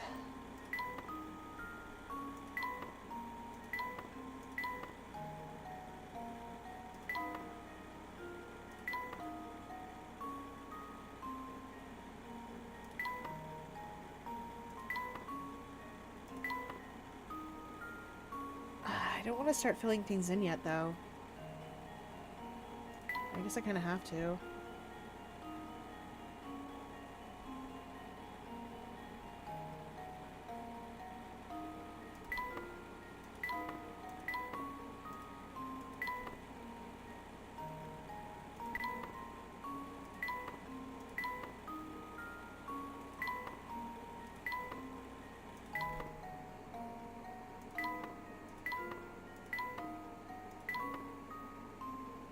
Ah, I can't actually get to one of these 2 squares.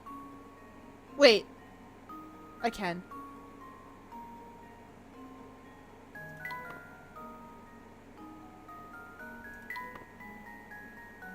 Ah, darn it.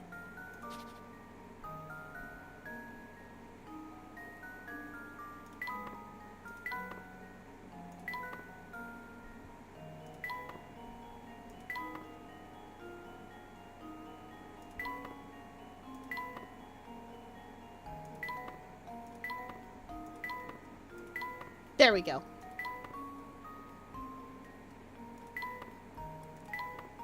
Now, chat, you may be wondering, Fiera, why are you making that pattern?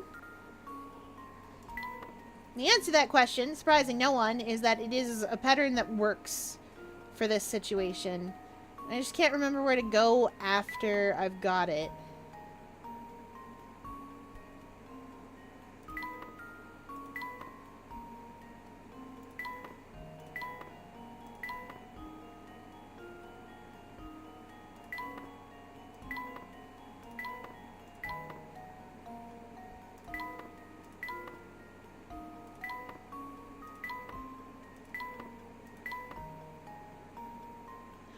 Oh,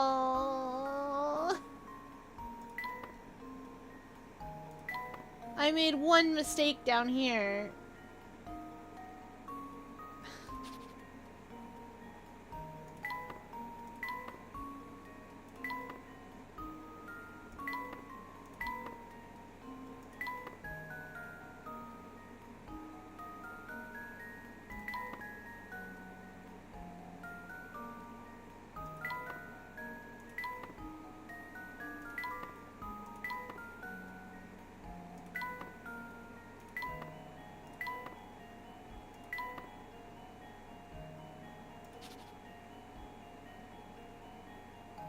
Alright, good night!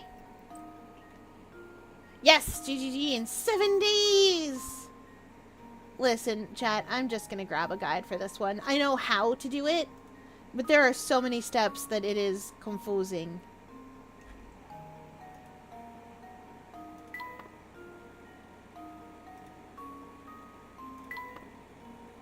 I'm just confuddling.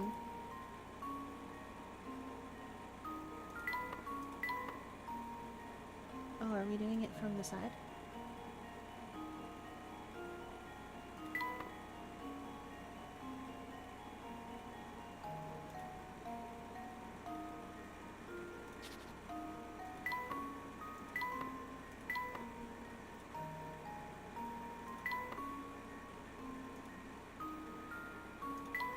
And that's the thing with these sorts of puzzles, is that I know how to do them.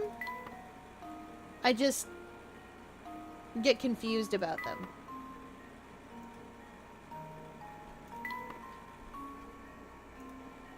And that can be kind of frustrating for me personally.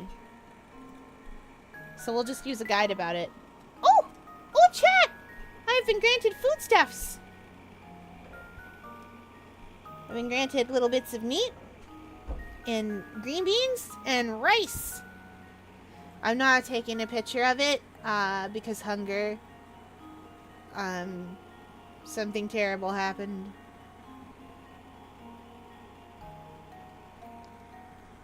Something terrible happened.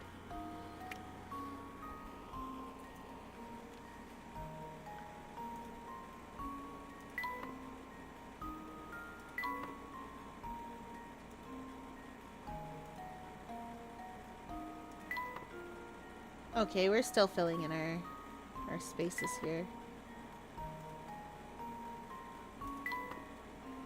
See, and this is the problem I have, where, like, I know the path around. It's just, I can't always do it. Like, I can't always execute it well.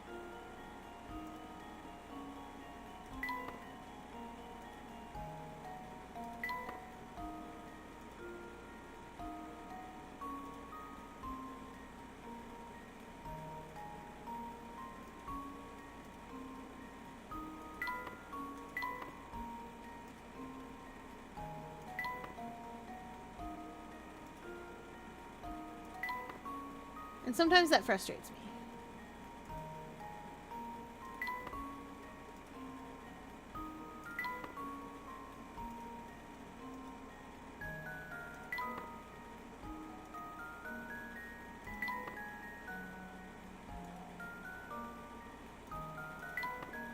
I don't mind that chat knows that I'm looking at a guide about it.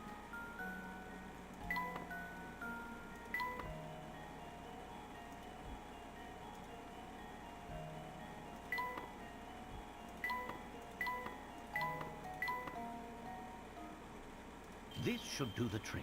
We know that I know this one. Ha! Wonderful.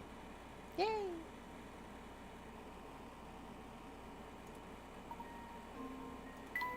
We did it. That's a quite the thinking cap you've got there. I'm so impressed. I'm going to let you in on a secret that no one else in the town would spill in 100 years. A few years back, an awful thing happened here in town. People in full sense just started dropping left and right, like they were under some terrible spell. Did anyone ever discover the source of this strange malady? I wish I could say yes, but it's still a mystery to us. What I do recall is that many fled the town once the word of the illness got around. But that's as much as I care to speak on the topic. You've solved all my puzzles, and I'm tired. Okay. Thank you, mister. We've taken that knight on many adventures.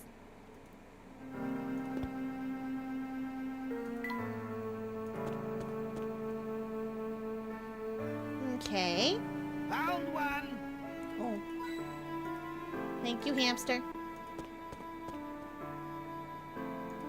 It's not your fault. Your voice is terrible, hamster. I know I save every, like, 2 steps, but I get scared. Nope, you're just still gonna say the same thing. Okay.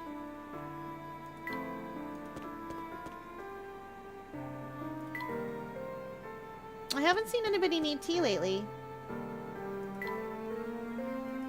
Is this way the mine? Found one.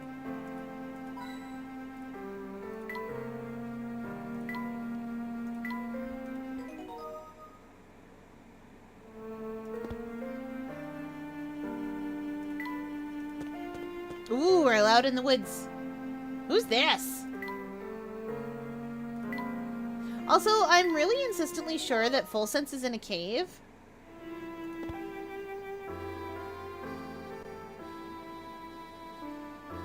But I can't explain why I feel that way. It might just be in a big crater.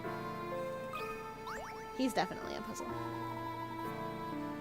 You two must have nerves of steel to come all the way out here. But that doesn't mean I won't test what you're made of. Try this puzzle on for size.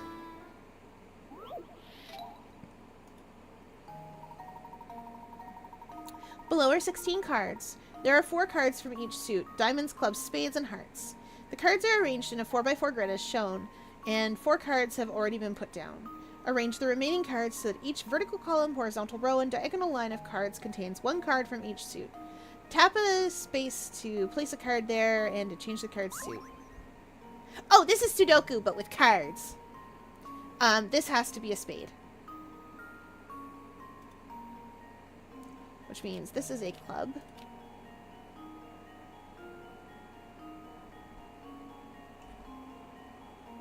Okay.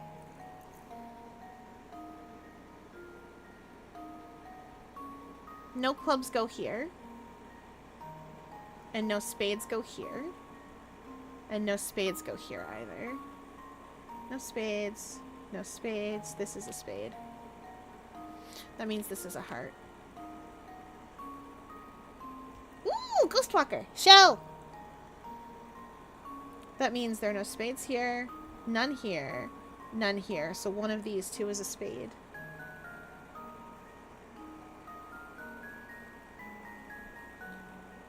Oh wait, this one is a spade. And that's all the spades placed.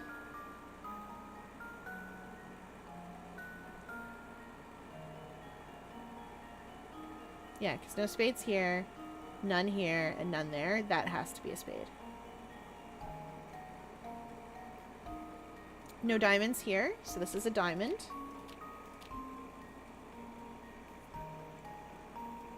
That means this is a club. Oh, this wants me to submit it. Oh, I don't like that. That means this is a heart. That means this is a diamond.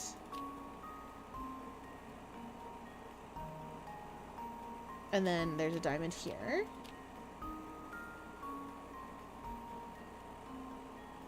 And then this must be a heart. This must be a club. Okay, all different, all different. Different. Yeah, I think we're good. Hearts are all in rows off from each other. Diamonds are all off from each other. No spades in the same place. No clubs in the same place. Yeah, I think we're good. Consider this puzzle solved. I used to play a lot of Sudoku when I was, like, Ah, wonderful. having a bad time. Or just not feeling well. I would play Sudoku because it gave me something to focus on. Nicely done. Did that one give your brain a workout? It's a great puzzle to set up with real cards and share with a friend. It's true. Now that's what I'm talking about. Primo puzzle solving right there. Listen, Harrison Castle is on the other side of this forest. No one will come within a mile of it, but I hear the Duke's fortune is just sitting there in piles. If you're thinking about heading in, keep your guard up against the vampire, or whatever's in there. I'm thinking about heading to the mine first, actually. Because it's full of being a mine.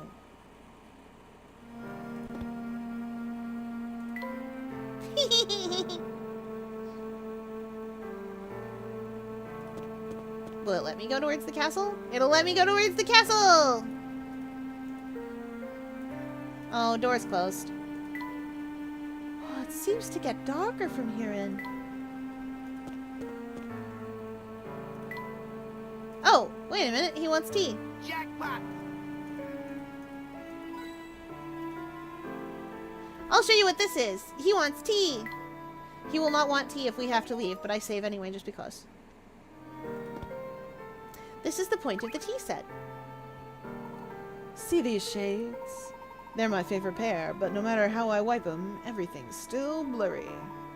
From where I stand, the lenses look just fine. Perhaps the root of the problem isn't your glasses at all. Tell me, do your eyes feel strained? Now that you mention it, I guess they do. Well, I'll be. Aren't you the fast thinker? If you can learn to relax, your eyes might feel better. How about a nice cup of tea to aid the effort? Tea, huh? Well, heck. If it's no bother, I'll take you up on that offer. Something relaxing. What the heck? A little spicy and earthy would be great.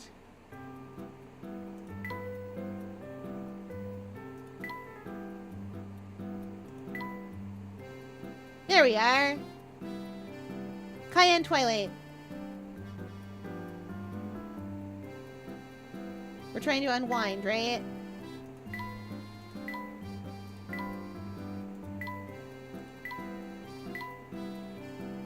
That's probably what we want. It's a little bit spicy. Now that's good tea. A smile spreads across Ray's face. He seems restored and in high spirits. Ooh, that's one spicy finish. I like. And you know, I think my eyes do feel better.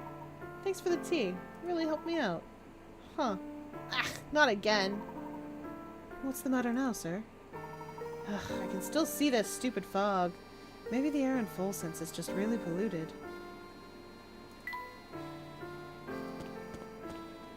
To the mine! Well, this must be the mine we heard about, Professor. Yes, and it appears to be sealed off. Just imagine it, Luke. They used to dig for gold here. From what I've heard about the gold changing the town, there must have been a ton of it down there. But if it did so much for the town's development, why would they seal off the place? That's a question we might be able to answer if we can find some account of what transpired here. No sense in any more speculation. Let's venture in. Oh yes, let's venture into the sealed mine. This is a good idea. Leighton, stop endangering children, sir. But Professor? Isn't that child endangerment? Luke, my boy, this game takes place nebulously in approximately the turn of the century. Child endangerment hadn't been invented yet. Children had only just been let out of the mines. Well, I don't want to be let back in.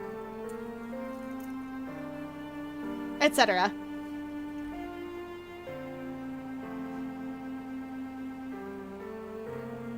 Oh, we'll see about that when Minecraft becomes something that you play.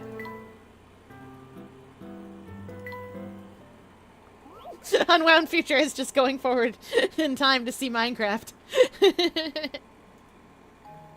We will play Unwound Future, don't you worry. Oh, the bush is missing. That's easy. Good start.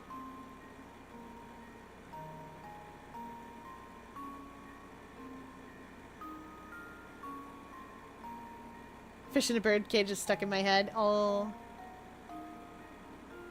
You said that, and my brain didn't go to fish in a bird cage. My brain went, instead... Oh, I see the second difference. There is a missing dealy bop here. There's a missing bush here.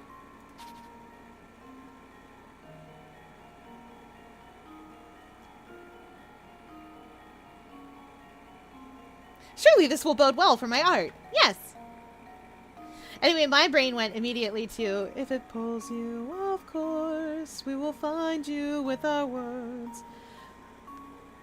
it went to the one that's, see, there was a collab that was Fish in a Bird Cage, Schaefer James, and, Sparkbird. And y'all, I love all of those guys individually, and I'm glad that everybody got together to make a song together. Certain Birds is such a good song. It's a little bit of everyone. Certain birds only fly by night. They come by candlelight. They come in numbers. Etc. Now, I cannot see the last difference, so I am going to cheat and look for it the way that I always look for differences. It is in his playlist. I've decided Certain Birds is the most haze-coded song. Yes, it is in his playlist. If I made a playlist for him, we should make a playlist for them. We can do that. That said, I am not currently using Spotify. I got rid of Spotify and swapped over to something called Deezer, which is Spotify, but also it doesn't support things that I don't.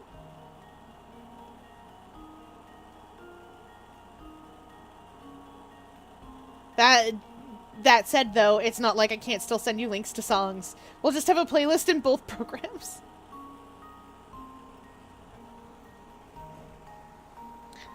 Okay. Let's see where that other one is. Where that other difference is. I gotta tip my head sideways. Get them to line up good.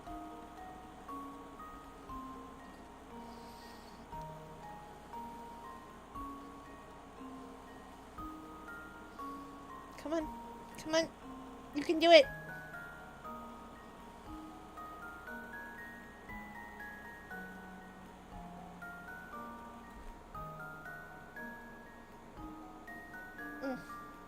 Oh, there we go.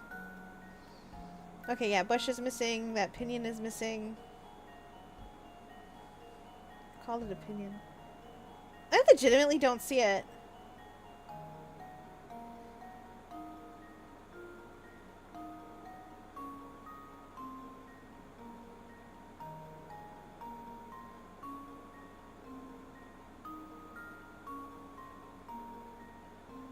Even cheating, I'm not sure what it is.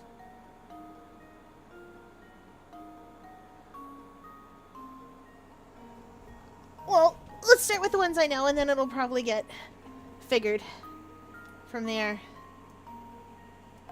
That bush is missing. Just leave it to me. Certain birds Piece of only cake. fly by night. They come by candlelight. They come in numbers.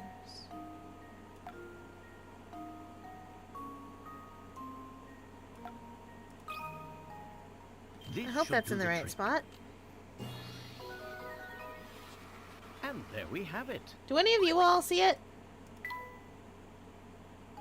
Chat, do any of you all see the difference? Because I couldn't find it when I did my little tippy trick.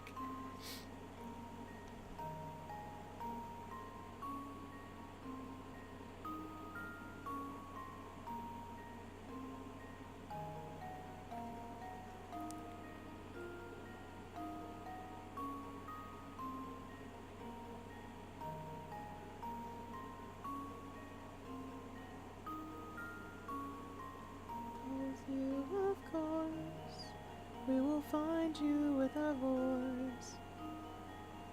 And I feel like it's either going to be really small or glaringly obvious, and there are no two ways about it. Found it! It's complicatedly very small and glaringly obvious. There's a shovel here. It wouldn't show up because it's so small. Like, you see it up above, right? Like, it's so small, so it didn't quite register in my brain as being there. And when I tipped my head sideways to look at it, it didn't register because it's too small to, like the garlic bulb. The garlic bulb was present and, like, was missing. But it was too small to pick up with that trick. Too small and too ingrained in the, like, background to see it. That was almost too easy. Yay, we found them all! Only 3 pictures to go!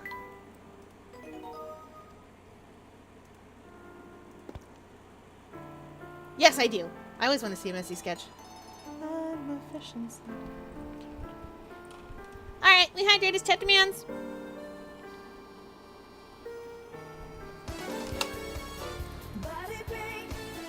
And a big stretch.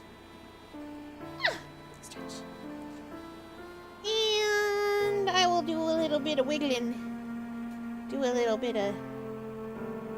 What do I need? Do some twists.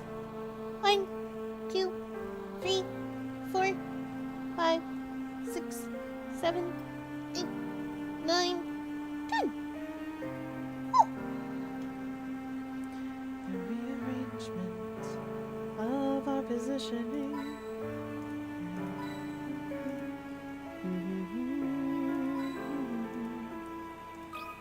I knew it! Professor! I think I've stumbled on a hidden puzzle here.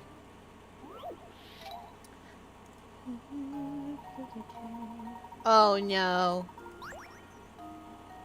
The box shown below is fitted with a lock consisting of 2 dials. You can't turn the blue dial, but when you turn the red dial, the blue dial moves an equal amount.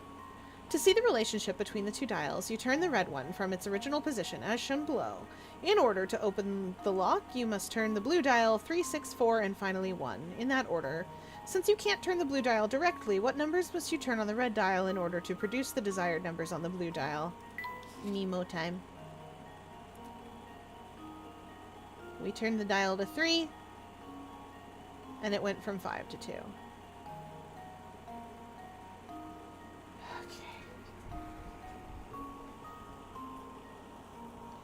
Which way did we turn the dial? It doesn't say. When you turn the red dial, the blue dial moves an equal amount. Okay, so we turned the dial to 3. What if we turned it this way? 1, 2, 3, 4, 5. This one started on 5.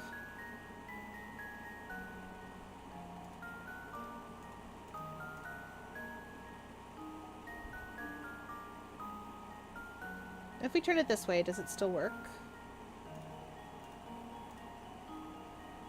Oh, whoops. 1, 2, 3.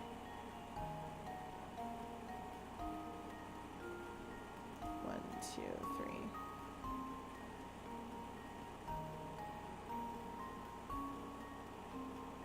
Okay, so it does. It's either 3 off or 5 off. It doesn't matter, because we'll still be turning the same numbers. So if we need the blue dial to land on 3, we need to turn the red dial.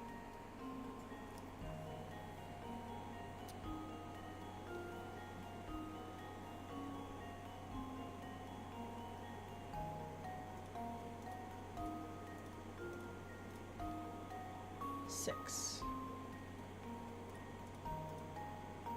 What am I doing? 3, 4, 5, 6. We need to turn 6.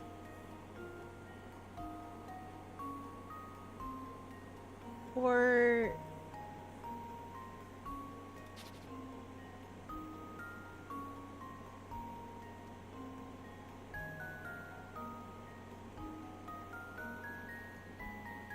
Yeah, because it's moving backwards. When we turned it to the 3, we went 1, 2, 3. And it went 1, 2, 3. So if we need to get to 6,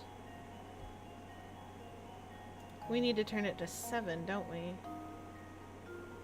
And then it should go 1 forward. Yeah, okay, so if we turn it to 7 and it goes 1 forward. Oh, oops. Do I need to turn it 4, 7, 5?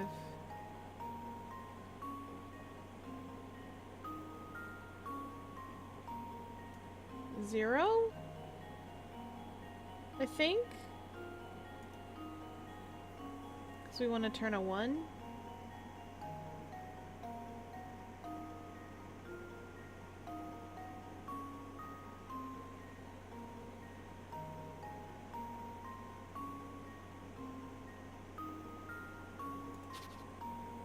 Or maybe it's just easier to draw these out. 0 is 5, right? And they rotate. Yeah, okay. And then 1, 2, 3. They're rotating opposite directions, so 0 is 5.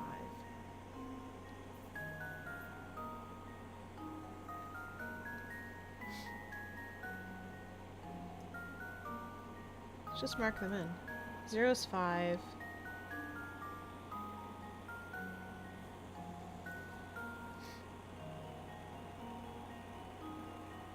Turn it to 1, it'll land on 4.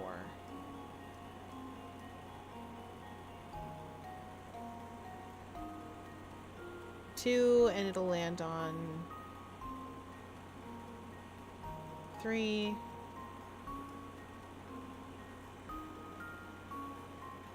4, 3, then 2. Yeah, okay, and that's right. 2, 1.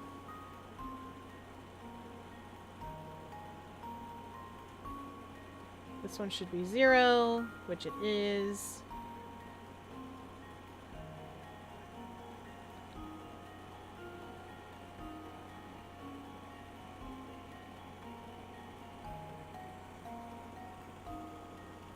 And then 3, 4, 5, 6. Yeah, and then this is 7. And that's 6. So if I want these numbers,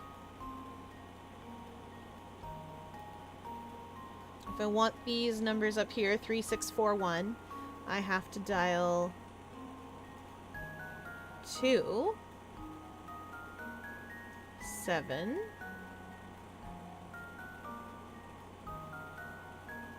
1,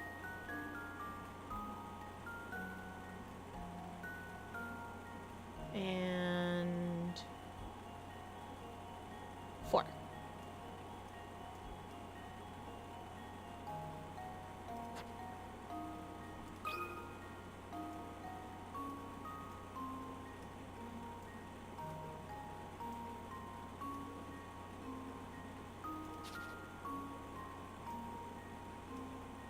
I remembered how to draw the weird looking 4.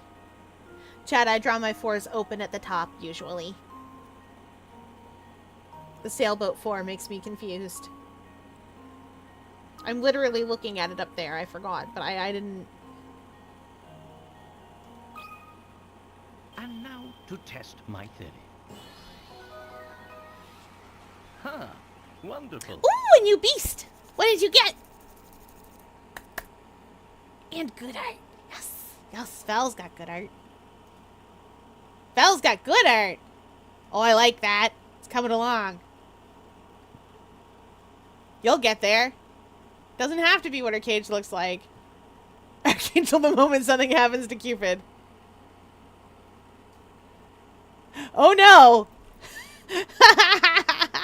Yeah, true facts.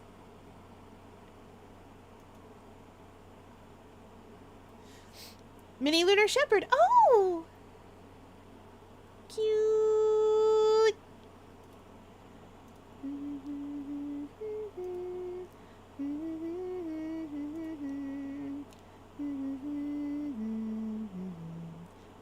I love the X eyes, by the by. That's cute.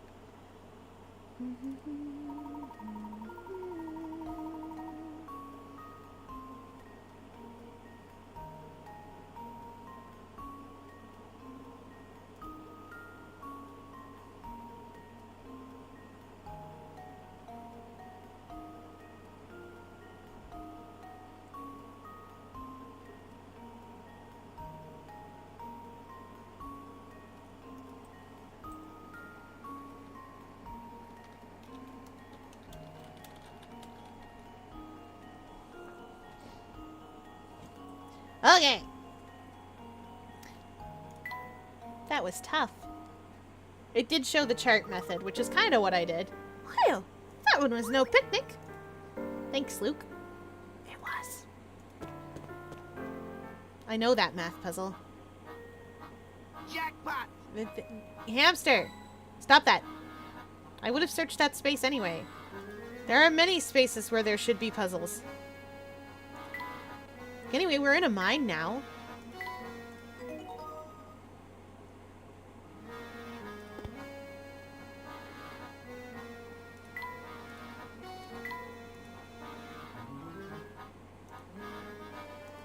Ah! This door isn't going to open, Professor. Yes, it would seem that we need to solve this puzzle first. Of course we do. Of course we do. Why wouldn't we have to solve a puzzle first? The button that opens the door in front of you is buried deep within this machine, so you can't push it directly. However, by pulling the knob at the top to the left or right, you can move the various gears and plates of the machine, allowing you to press the button at the bottom. In order to hit the open button, should you pull the knob towards A or B,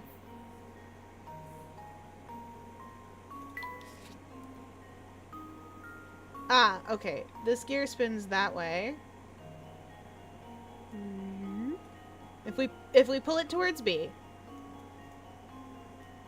this gear spins that way, which means this gear spins that way, which means this one goes that way.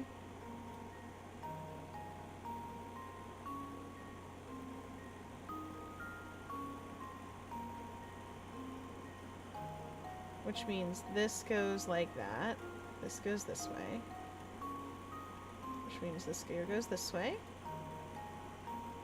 Which means this goes that way. We want A, I think.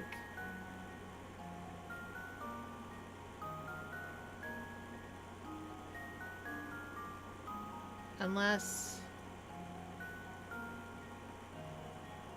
Oh, no, wait. I think we do want B. I think I saved just before this anyway. I think we do want B. It's going to depend on if this gear spins or just moves. And I think if this gear spins, it'll hit the open button, so... And now to test my theory. My method is correct, chat. Huh. Wonderful. Alright, I did it. My method is correct, chat. Nicely done. Moving the knob toward B will spin the gears in a way that causes the bottom lever to hit the open button. Since there are only two possible answers for this puzzle, you could have just guessed, but we're sure you thought the problem out before answering, right? I did! Thank you, game! I know you might be being sarcastic or facetious, but I did think it out. Thank you, game, for recognizing that fact. Ah!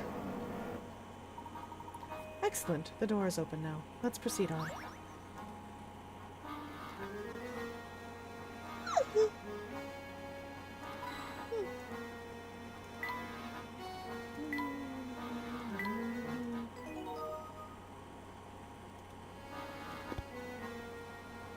Yes, send the whip!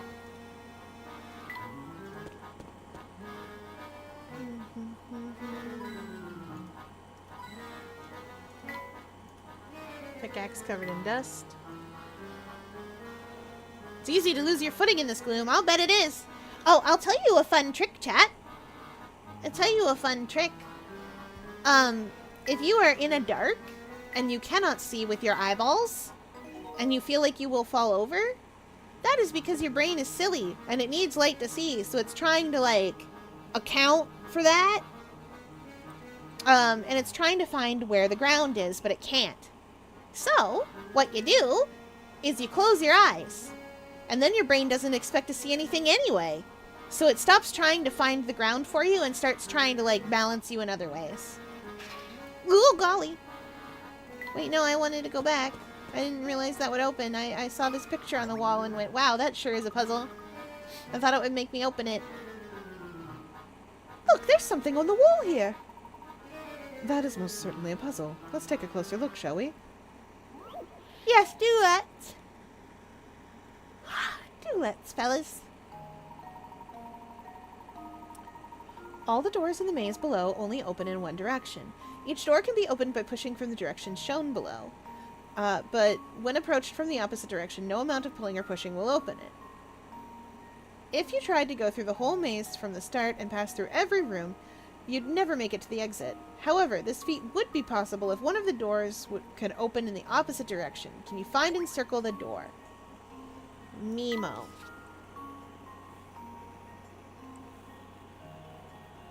Want to go out through the outdoor.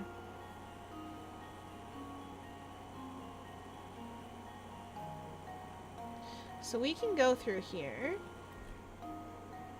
And we can't go through either of these, but let's take blue door. Let's just go for blue door. So if blue door would let us through. Oh no, wait. We have to be able to go through all the doors. It's this blue door. Or this purple door, rather. Wait. So if we go through here...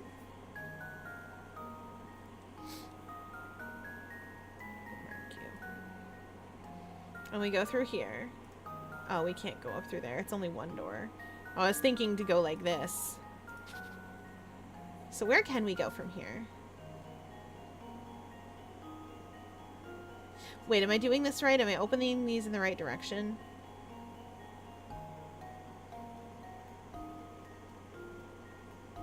Is it that I can pull it open this way? No, can't be. If I go up through here, and then there, and then there. No, that won't work.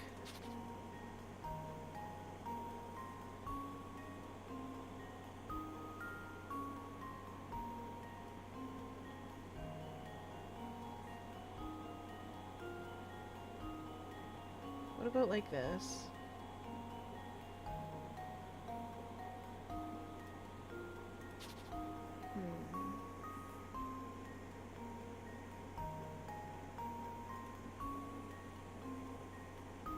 Which way do these doors swing?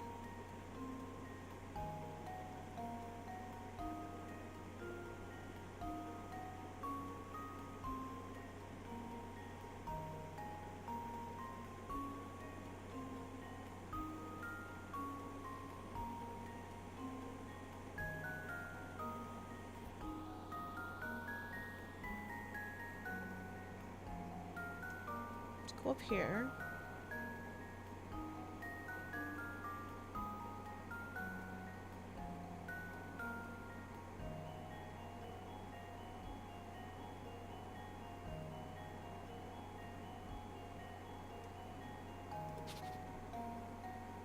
Okay, I definitely have to come through a room second time.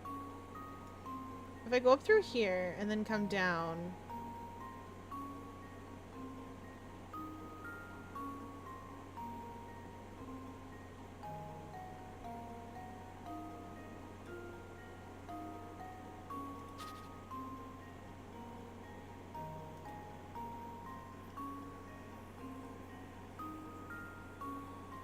no, that's not right. We definitely have to go through the middle multiple times.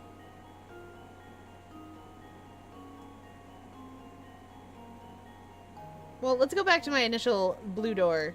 Well, not that blue door, but this blue door. If that blue door is there, then we can swing on through all these.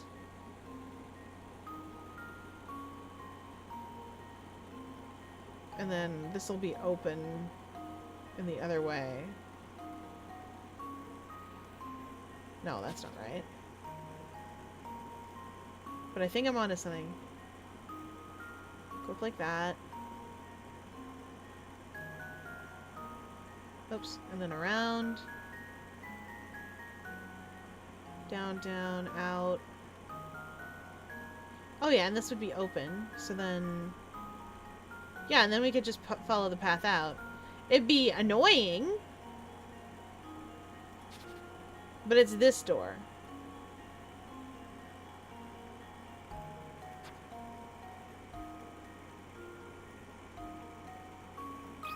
I think. Here goes.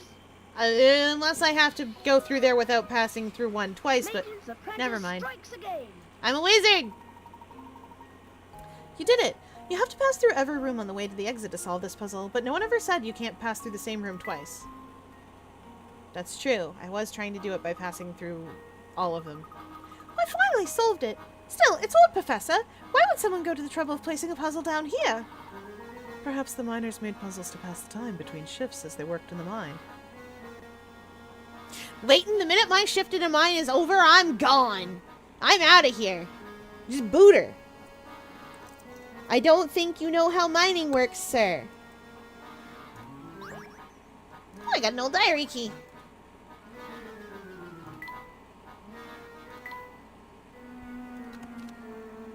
Ever since she left, Father and I have been at each other's throats day and night. The mysterious disease plaguing our town continues to drive people to flee their homes for a safer life elsewhere. If only she had stayed with me, I feel like I could have weathered the storm. I still ask myself why she left this town. If she truly loved me, then why did she leave? I have a sneaking suspicion. I suspect that the town bad. Oh, over here. Thank you. I keep trying to call him a squirrel. He is a hamster. I miss my robot dog. I had a good robot dog in the last game that didn't even yap at me. He'd just find me hit coins and point them out like a good boy.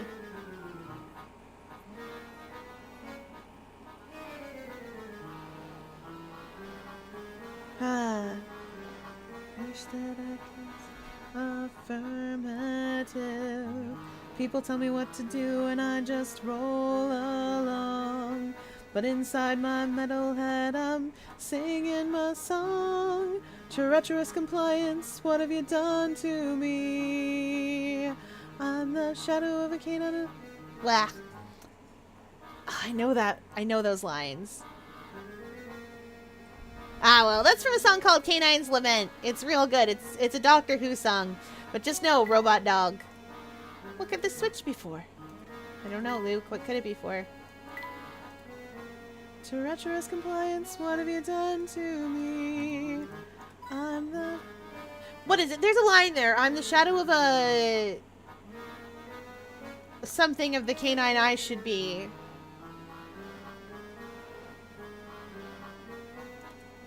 And I don't remember what that middle one is. It's another synonym.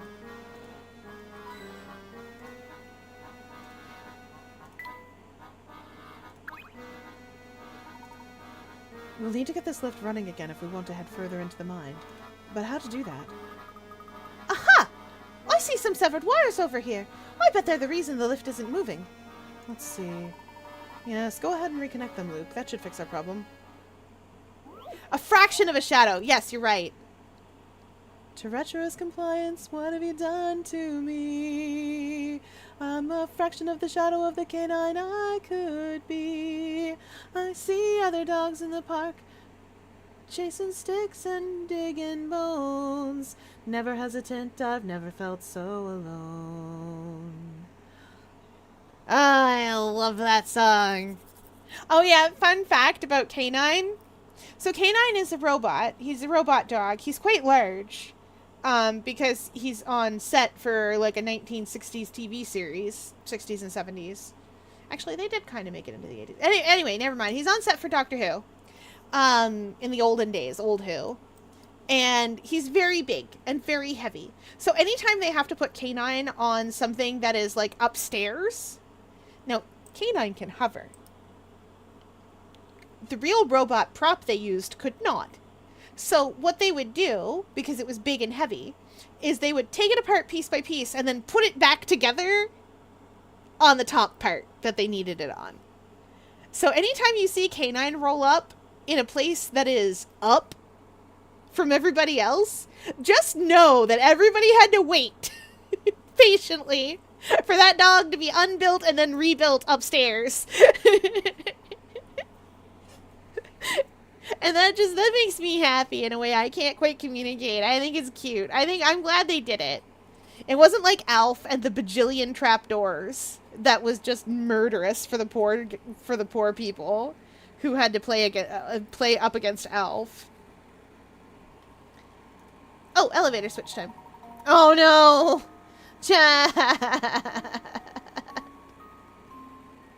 Chat, look what it is. It's our favorite. It's a puzzle where I move things. The circuit board for the elevator contains a puzzle. According to the instructions, you need to make the blue and red balls switch places in order to restore power to the elevator. Are you up to the task? No. Oh, and these are there. Okay. Treacherous compliance, what have you done to me? I'm a fraction of the shadow of the canine I could be. Okay, I think I see what I need to do then. I need to move you here. Get you out of the way. And then come down like that. Oh, oops, like that. There we go. That should get a good portion of this out of the way. Nope, come back here.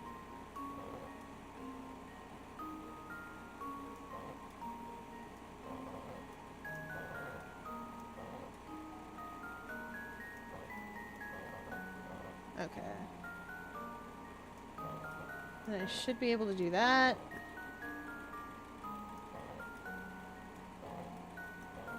Chad, after that one puzzle, I'm a wizard at these. After that one puzzle that was like 80 moves long, I'm a wizard. That's not the, like, perfect number of moves, but it's better. 12 moves. Good gravy. I don't mind that I did like 28. Oh! The lift is making some noise. Oh, I think it's fixed. Excellent. I suppose our next move should be to head down then. Oh, over here. See, this is why I can't provide you guys with ASMR, because I'll get sleepy instead. I'll just be whispering along, and then all of a sudden you'll hear, like, the saddest little yawn, and then I'll be beepy. And you'll be like, Fier? You good? I'd be in there, like, I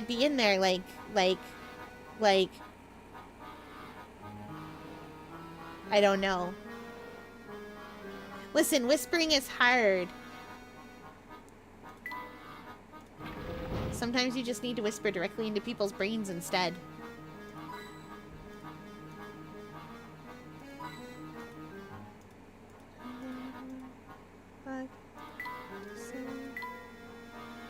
Ew, why is there mold down here, Luke?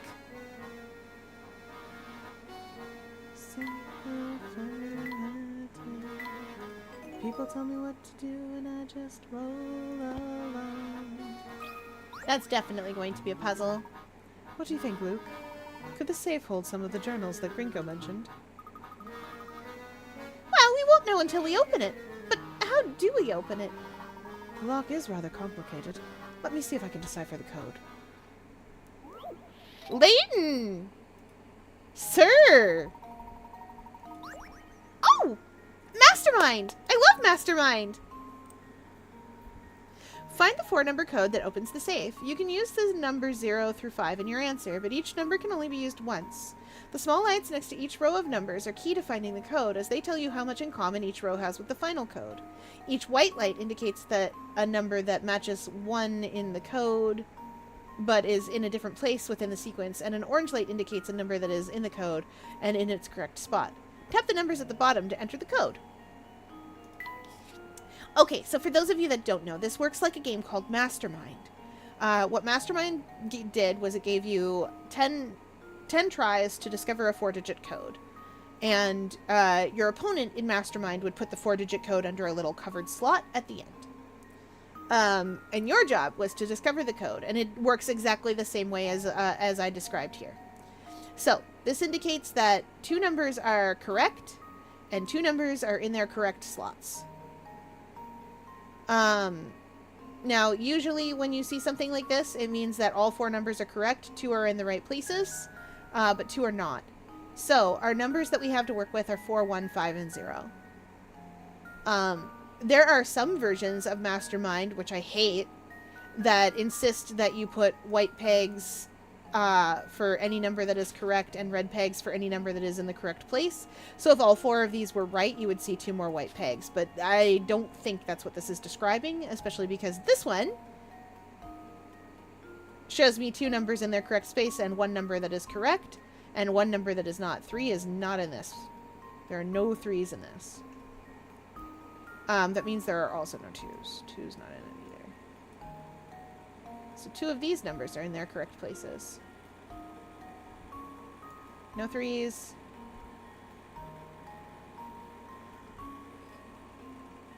Oh, no 3s. Okay, so it starts 0, 1. And if that's the case, then 0 is out of place here. 1 is in its correct place here. So it must be 0, 1, 5, 4.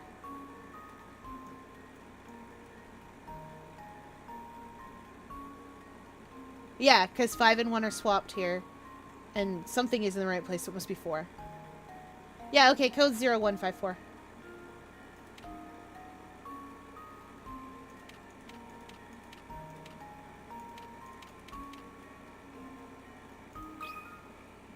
This should do the trick. I'm so good at this! Ha! Wonderful. Chad, I'm a wizard. That's right, the code is 0154. Some people solve this by entering numbers haphazardly until they stumble upon the solution, but it's much more fun to think your way to the answer. Would people really do that? It tells you. It's very clear about telling you.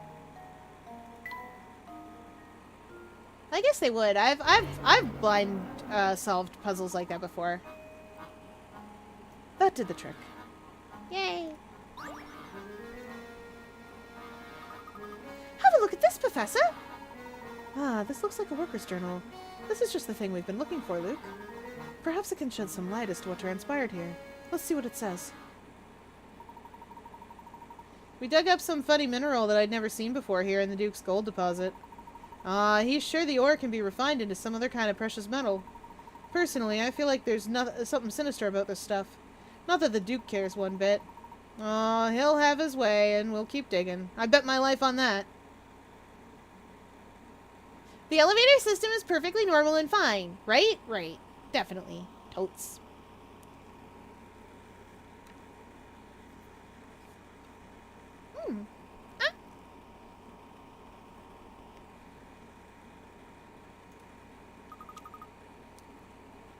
Some other kind of precious metal. But I thought this was a gold mine. Ever since we unearthed that awful ore, folks have been dropping like flies from unknown illness. Many people in town are sick, and half our workforce has stopped coming in. What in the world is going on here? Gosh, that sounds just terrible. So many people must have been sick. Full census run as a gleaming beacon of prosperity is at an end. This town is cursed and ruined. I suspect we're just days away from shutting down this awful mine for good. I leave this diary behind so that anyone who tries to reopen the mine thinks twice. How odd. The date on this last entry is from just about 50 years ago. But that can't be right. The mine was up and running until recently. Yes, or so we've been told. But this has me thinking. Both this diary and Grinko suggest a connection between the Elysian box and the events in the mine. From what I can tell, all of this traces back to a single man, the Duke himself. Even if he himself is long gone, his castle may yet contain the answers to all of our questions. So, does that mean we have to visit that spooky castle for ourselves? Do you mean to tell me you're scared of that place? Well, not! A million vampires wouldn't scare me! If there truly is a vampire living in that castle, I'd very much like to make his acquaintance. Don't say things like that, Professor! If we met one, I'm sure he'd eat us on the spot! The Professor and Luke decide to venture out to Hertzen Castle. I'm sure he'd eat us on the spot. Is just, yeah, 10 out of 10, kid. He probably would. Found one. Thank you, hamster. I'm sorry I keep trying to call you a squirrel, my boy.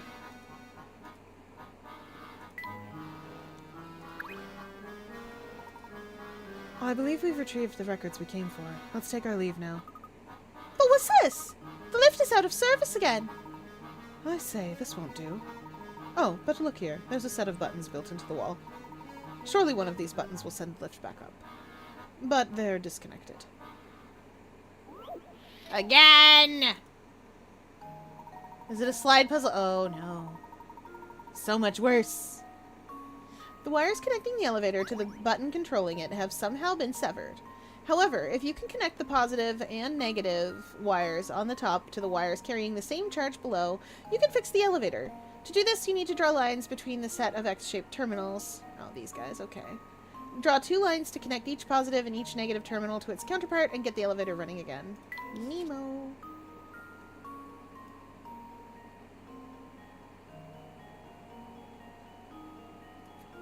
This is a positive terminal. Positive.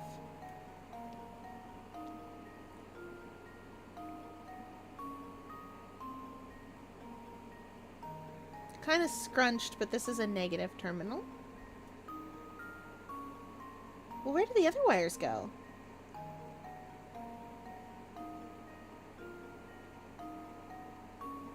This is a negative terminal.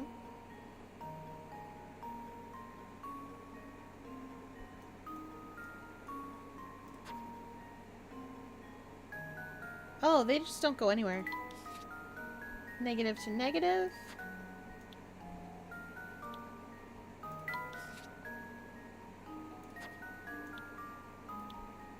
Positive to positive. And just to be sure. Positive. Positive. Oh yeah, kind of scrungly. Negative. Negative. Consider this puzzle solved. I'm so good at this, chat. And there we have it.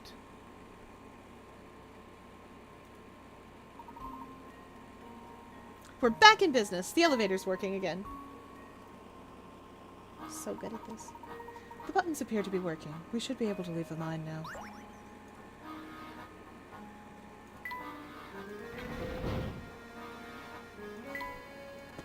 Let's get the heck out of here. Hi, Steel welcome in. Oh my gosh, do you remember this guy?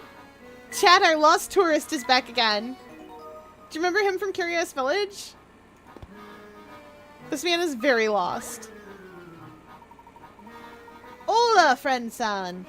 Am I glad to see you? I was sure I'd never see another soul ever again. Hey, I know you.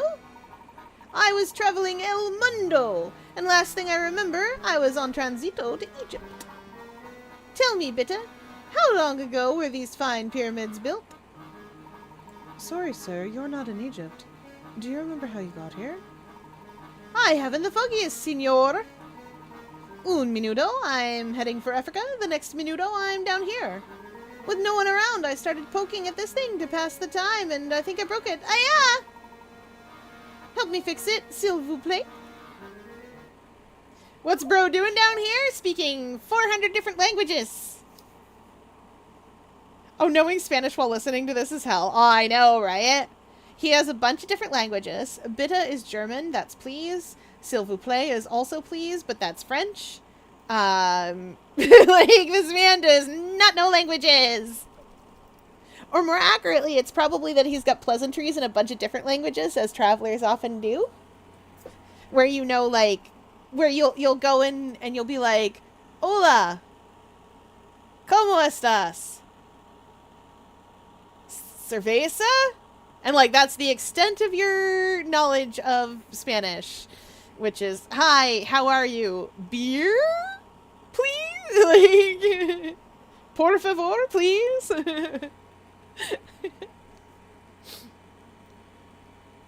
I have been informed that that's how you do that. Just what you do. Certain birds only fly by night. I that song stuck in my head again. They come by candlelight. They come in numbers. Oh! Small ornaments dangle from a metal bar. They've thrown the bar off balance. The 5 ornament strings are spaced equally apart. And each of the 3 types of ornaments weighs a different amount. That tracks. The heaviest ornament weighs the same as 3 of the lightest ones, while the medium ornament weighs the same as 2 of the lightest ornaments. Place one of the 3 ornaments in the rectangle in the space marked with the question mark to restore the bar's balance. Oh, to restore it, we have to make it balance. Okay, so star is... okay. Okay.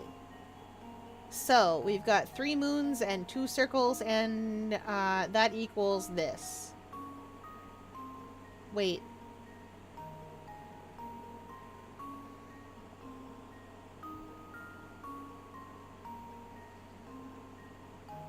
Can I think of this in terms of... We can ignore this stuff. This stuff in the middle doesn't count. It's hanging directly in the middle. Doesn't matter. I feel so bad for Doomsakar. Imagine being trapped for years, decades maybe, and then you finally get out, you start attacking the person who freed you, thinking it was your captor, but it isn't. It's just some random lady with a wooden arm. Oh no! Oh no! You old boy somebody. Chat, I don't think all of you are old enough to watch Old Boy. No, that's not true. It's just a really good... It's a good action movie. If you're old enough for Die Hard, you're old enough for Old Boy. Anyways, Plant Yuri. We love Plant Yuri. Okay, so we can ignore that stuff in the middle. So whatever's going on here, we have indeterminate... Star is probably the...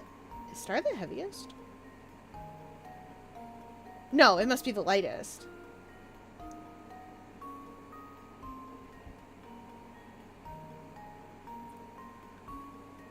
Okay, so we have 3 circles and 5 moons over here. 3 circle... No, wait. I don't care about this. So we've got 3C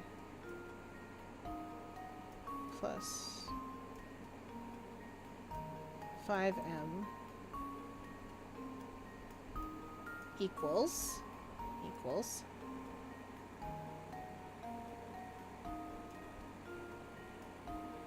2S plus 2M plus C plus Y. Okay. So now we start reducing.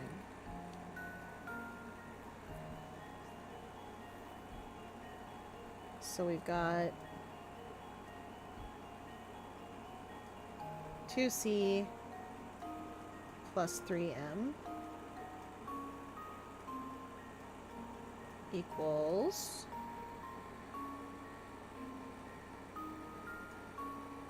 2 stars plus Y.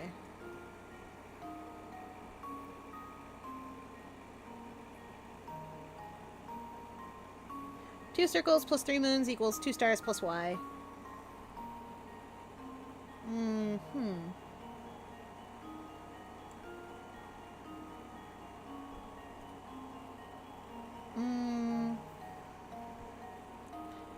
I think I have to place a star there to balance it out.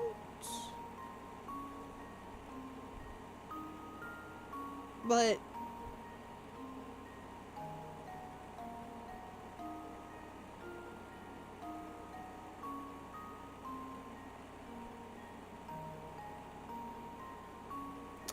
I think I have to place... No, wait, no. 2 stars plus Y. Definitely the stars are the heaviest thing here. 100% the stars are the heaviest thing here. Even though this is falling over there, it's because there's so much on this side.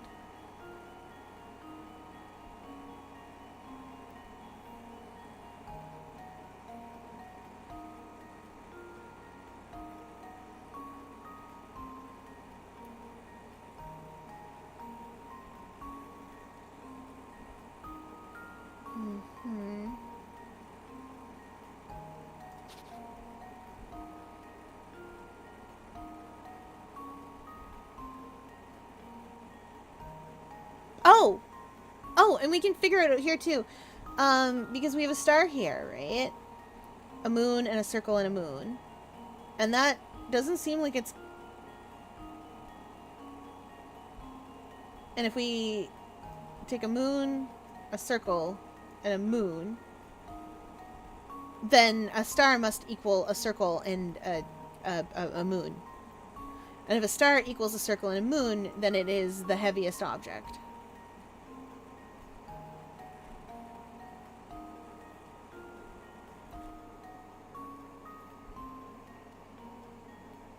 So, if that's the case, we have 2 stars over here. We don't care about this. None of that matters. We have 2 stars over here. Now we can figure out how many stars we have on each side, and then we can work it out from there. Star equals a circle and a moon. Star, star, star, and a moon. Star. Star. The worst star you ever saw in your whole entire life. Star. 2, 3.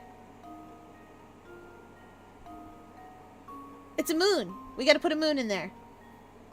That's what we're missing. 1, 2, 3 stars. And 1 moon. 1, 2, 3 stars and 2 moon. Put moon in there. That'll balance it out. Fear, what is that? It is very... Well, you see what happened was I went up, but then instead of coming down, I went up, and then I went back that way. And then I did that. It's an ornament. You can wear it. Should be a moon if I've done the math right. And now to test my theory. And there we have it. Yay! Did my math right! So good at this. I tried to do that with algebra first, and then I stopped. Oh, wunderbar! A million arigatos, mine amies. Mine amies. I can't! You could have just gone with mes amis. Ah! Mine amies. Now I can finally leave this musty tomb. Got an old diary key. Why do you have an old diary key? Oh, I guess it's just any random key, right? So. Time to look in our diary.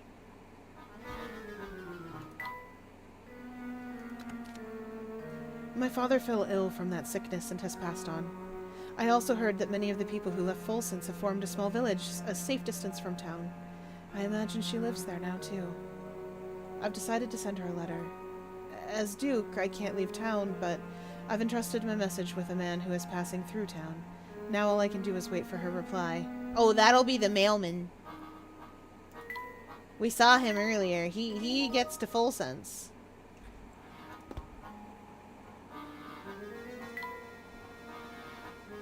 This is the way out. Let's leave. Alright. Oh, Mr. Layton. Hello, mister. What brings you to these parts? Well, to be blunt, sir, I've been doing a bit of, spying on you for some time now. You've led quite the investigation, and it won't be long before it all snaps into focus for you. It is for that reason I feel I can no longer hide the truth of this place from you. What are you getting at, sir? You've seen my studio, all those pictures of the town there. Those are pictures I took.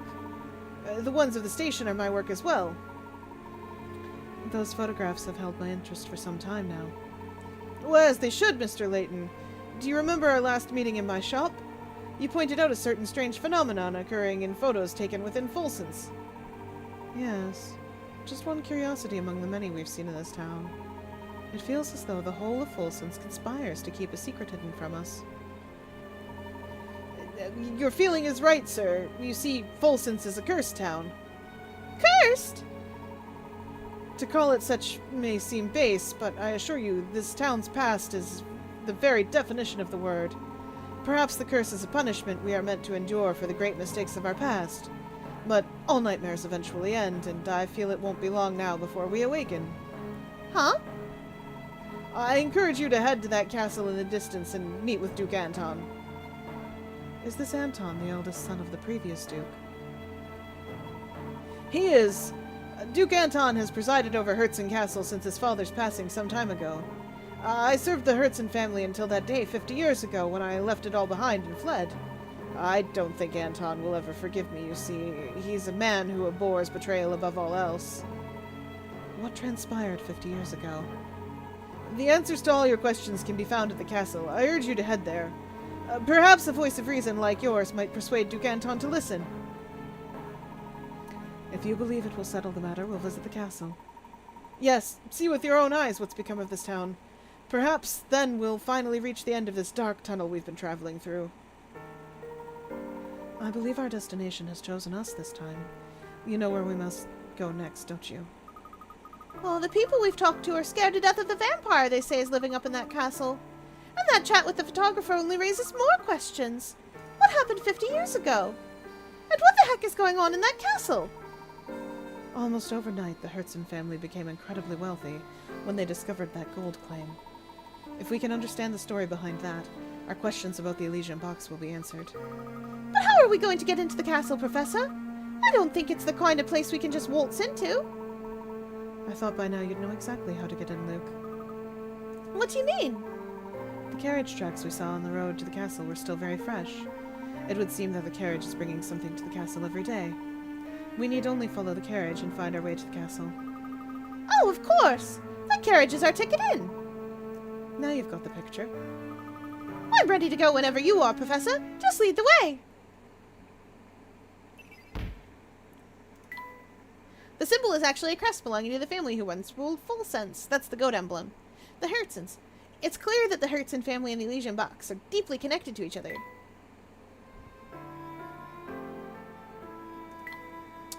Okay, chat, we are entering the end game for this game. Now, normally I would go hunt around for puzzles and stuff, but I'm actually just going to go straight up. The gate is still shut tight. In order to get in, we'll simply have to wait for the carriage to arrive. Say, there's the carriage now! Quick, hoid! Algebra, you say? Yes, algebralians. The gate's open now! And we've escaped their detection. If we're going to enter, now is our only chance. Move quickly. Boop. You're sure that this forest is the only way to the castle, right? I'm not going to lie. This place is beyond spooky. Hey! Luke, what's the matter? A ghost! It appeared over there a second ago. Oh, Luke. You know that there are no such thing as ghosts. Your eyes must be playing tricks on you. But I'm positive I saw it, Professor. Deep breaths, Luke. When on edge, even something as harmless as a gnarled tree can look like a ghost. I suppose so. Feeling better? Good. Come along. We mustn't let the carriage get too far ahead. Ah, why is it a puzzle? Oh, it's pitch black out here, Professor. Yes, without some sort of light, I don't believe we'll be able to advance. What have we got here? We're in luck, my boy. I think someone left a lantern here.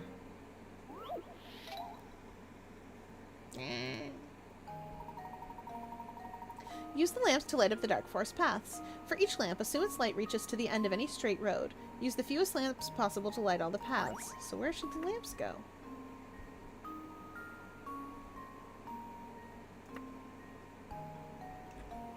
Oh, I wish they would stay.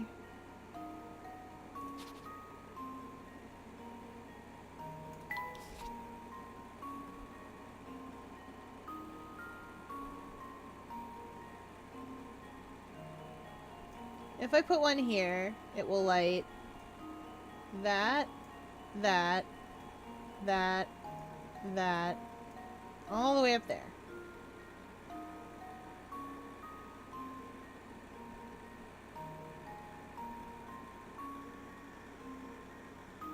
And if I put one here, just make a, or it'll light that, that, and that. If I put one here, it'll light here, there, there, there.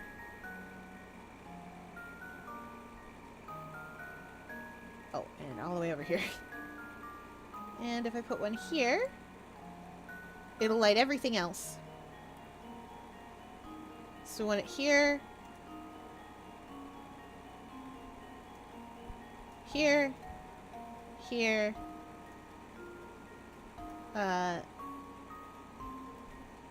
here, and there. Here, here, here, and there.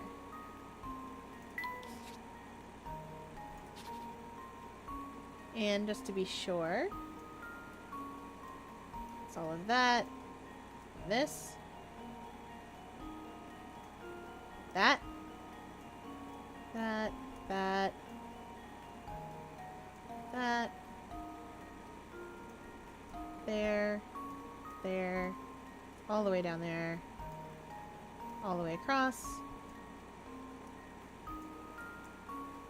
I think that's the fewest number of lamps you can use because of the diagonals.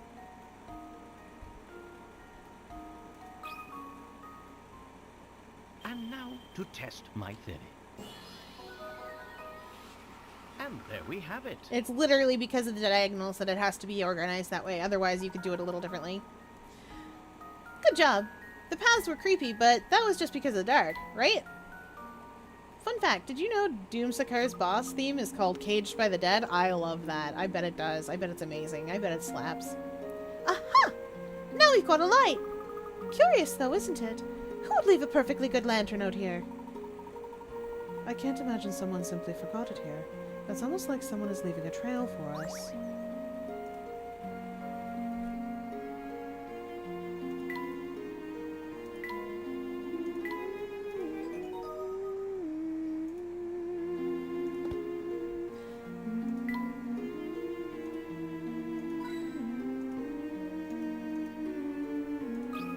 Ah, why another puzzle? This forest just goes on, and it's darker than ever here. Yes, but fortunately somebody left behind a second lantern. Let's see where we are. Layton! Layton! Layton, not again! Layton! Alright, let's see if we can score this just by placing them at the diagonals again. Because, like, that worked last time. It'll work again.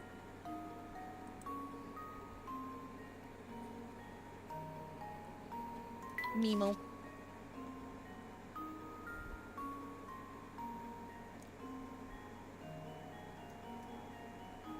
Let's place one here.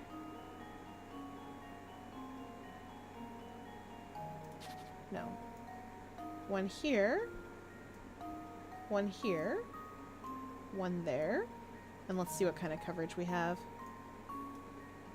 So do that. All of that. And the diagonal. So do the diagonal all the way up. All of that. Ah, this will do the diagonal. That. There. All of that.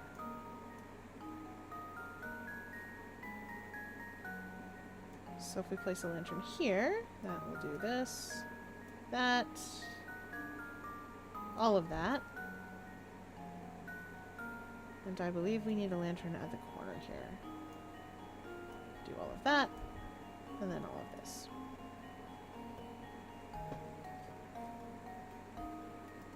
That seems to be everything filled in. Here. There. There. Corner and here. And there. Just leave it to me. It's as simple as drawing. Piece of cake. Good job. The paths were pretty creepy, but that was just because of the dark, right? I swear, if I tap on one more of those lanterns... Finally, some light! Now that the path is easier to follow, let's move ahead.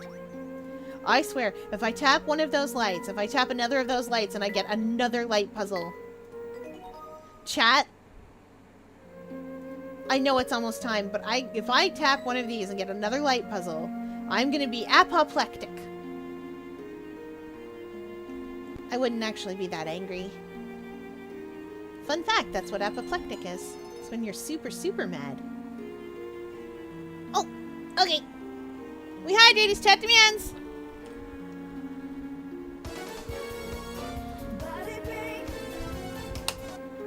And then a stretch.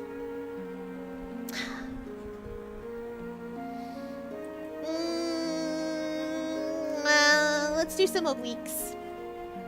1, 2, 3, 4, 5, 6, 7, 8, 9, 10. Whew, I did it. Okay, we just saved. We definitely just saved. But that means it is now closing time, and we hope you enjoyed your visit to the octopus enclosure. For those of you with me on Twitch, we're going on an adventure. For those of you with me elsewhere, we are not.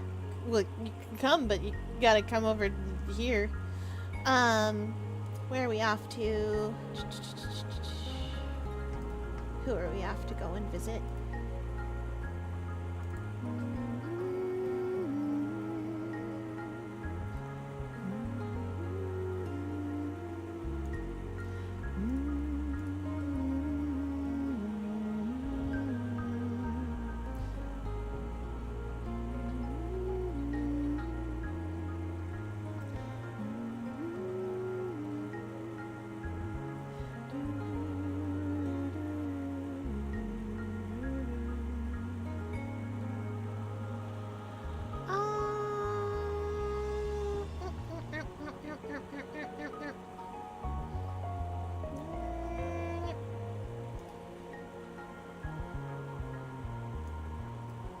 I like ghosts. Let's go see some ghosts.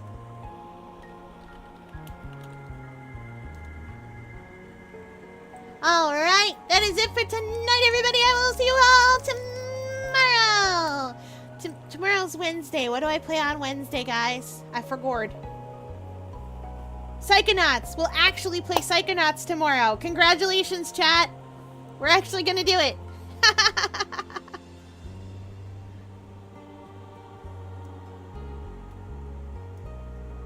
Alright, that's it for tonight, everybody. I will see you all tomorrow. Thanks for playing along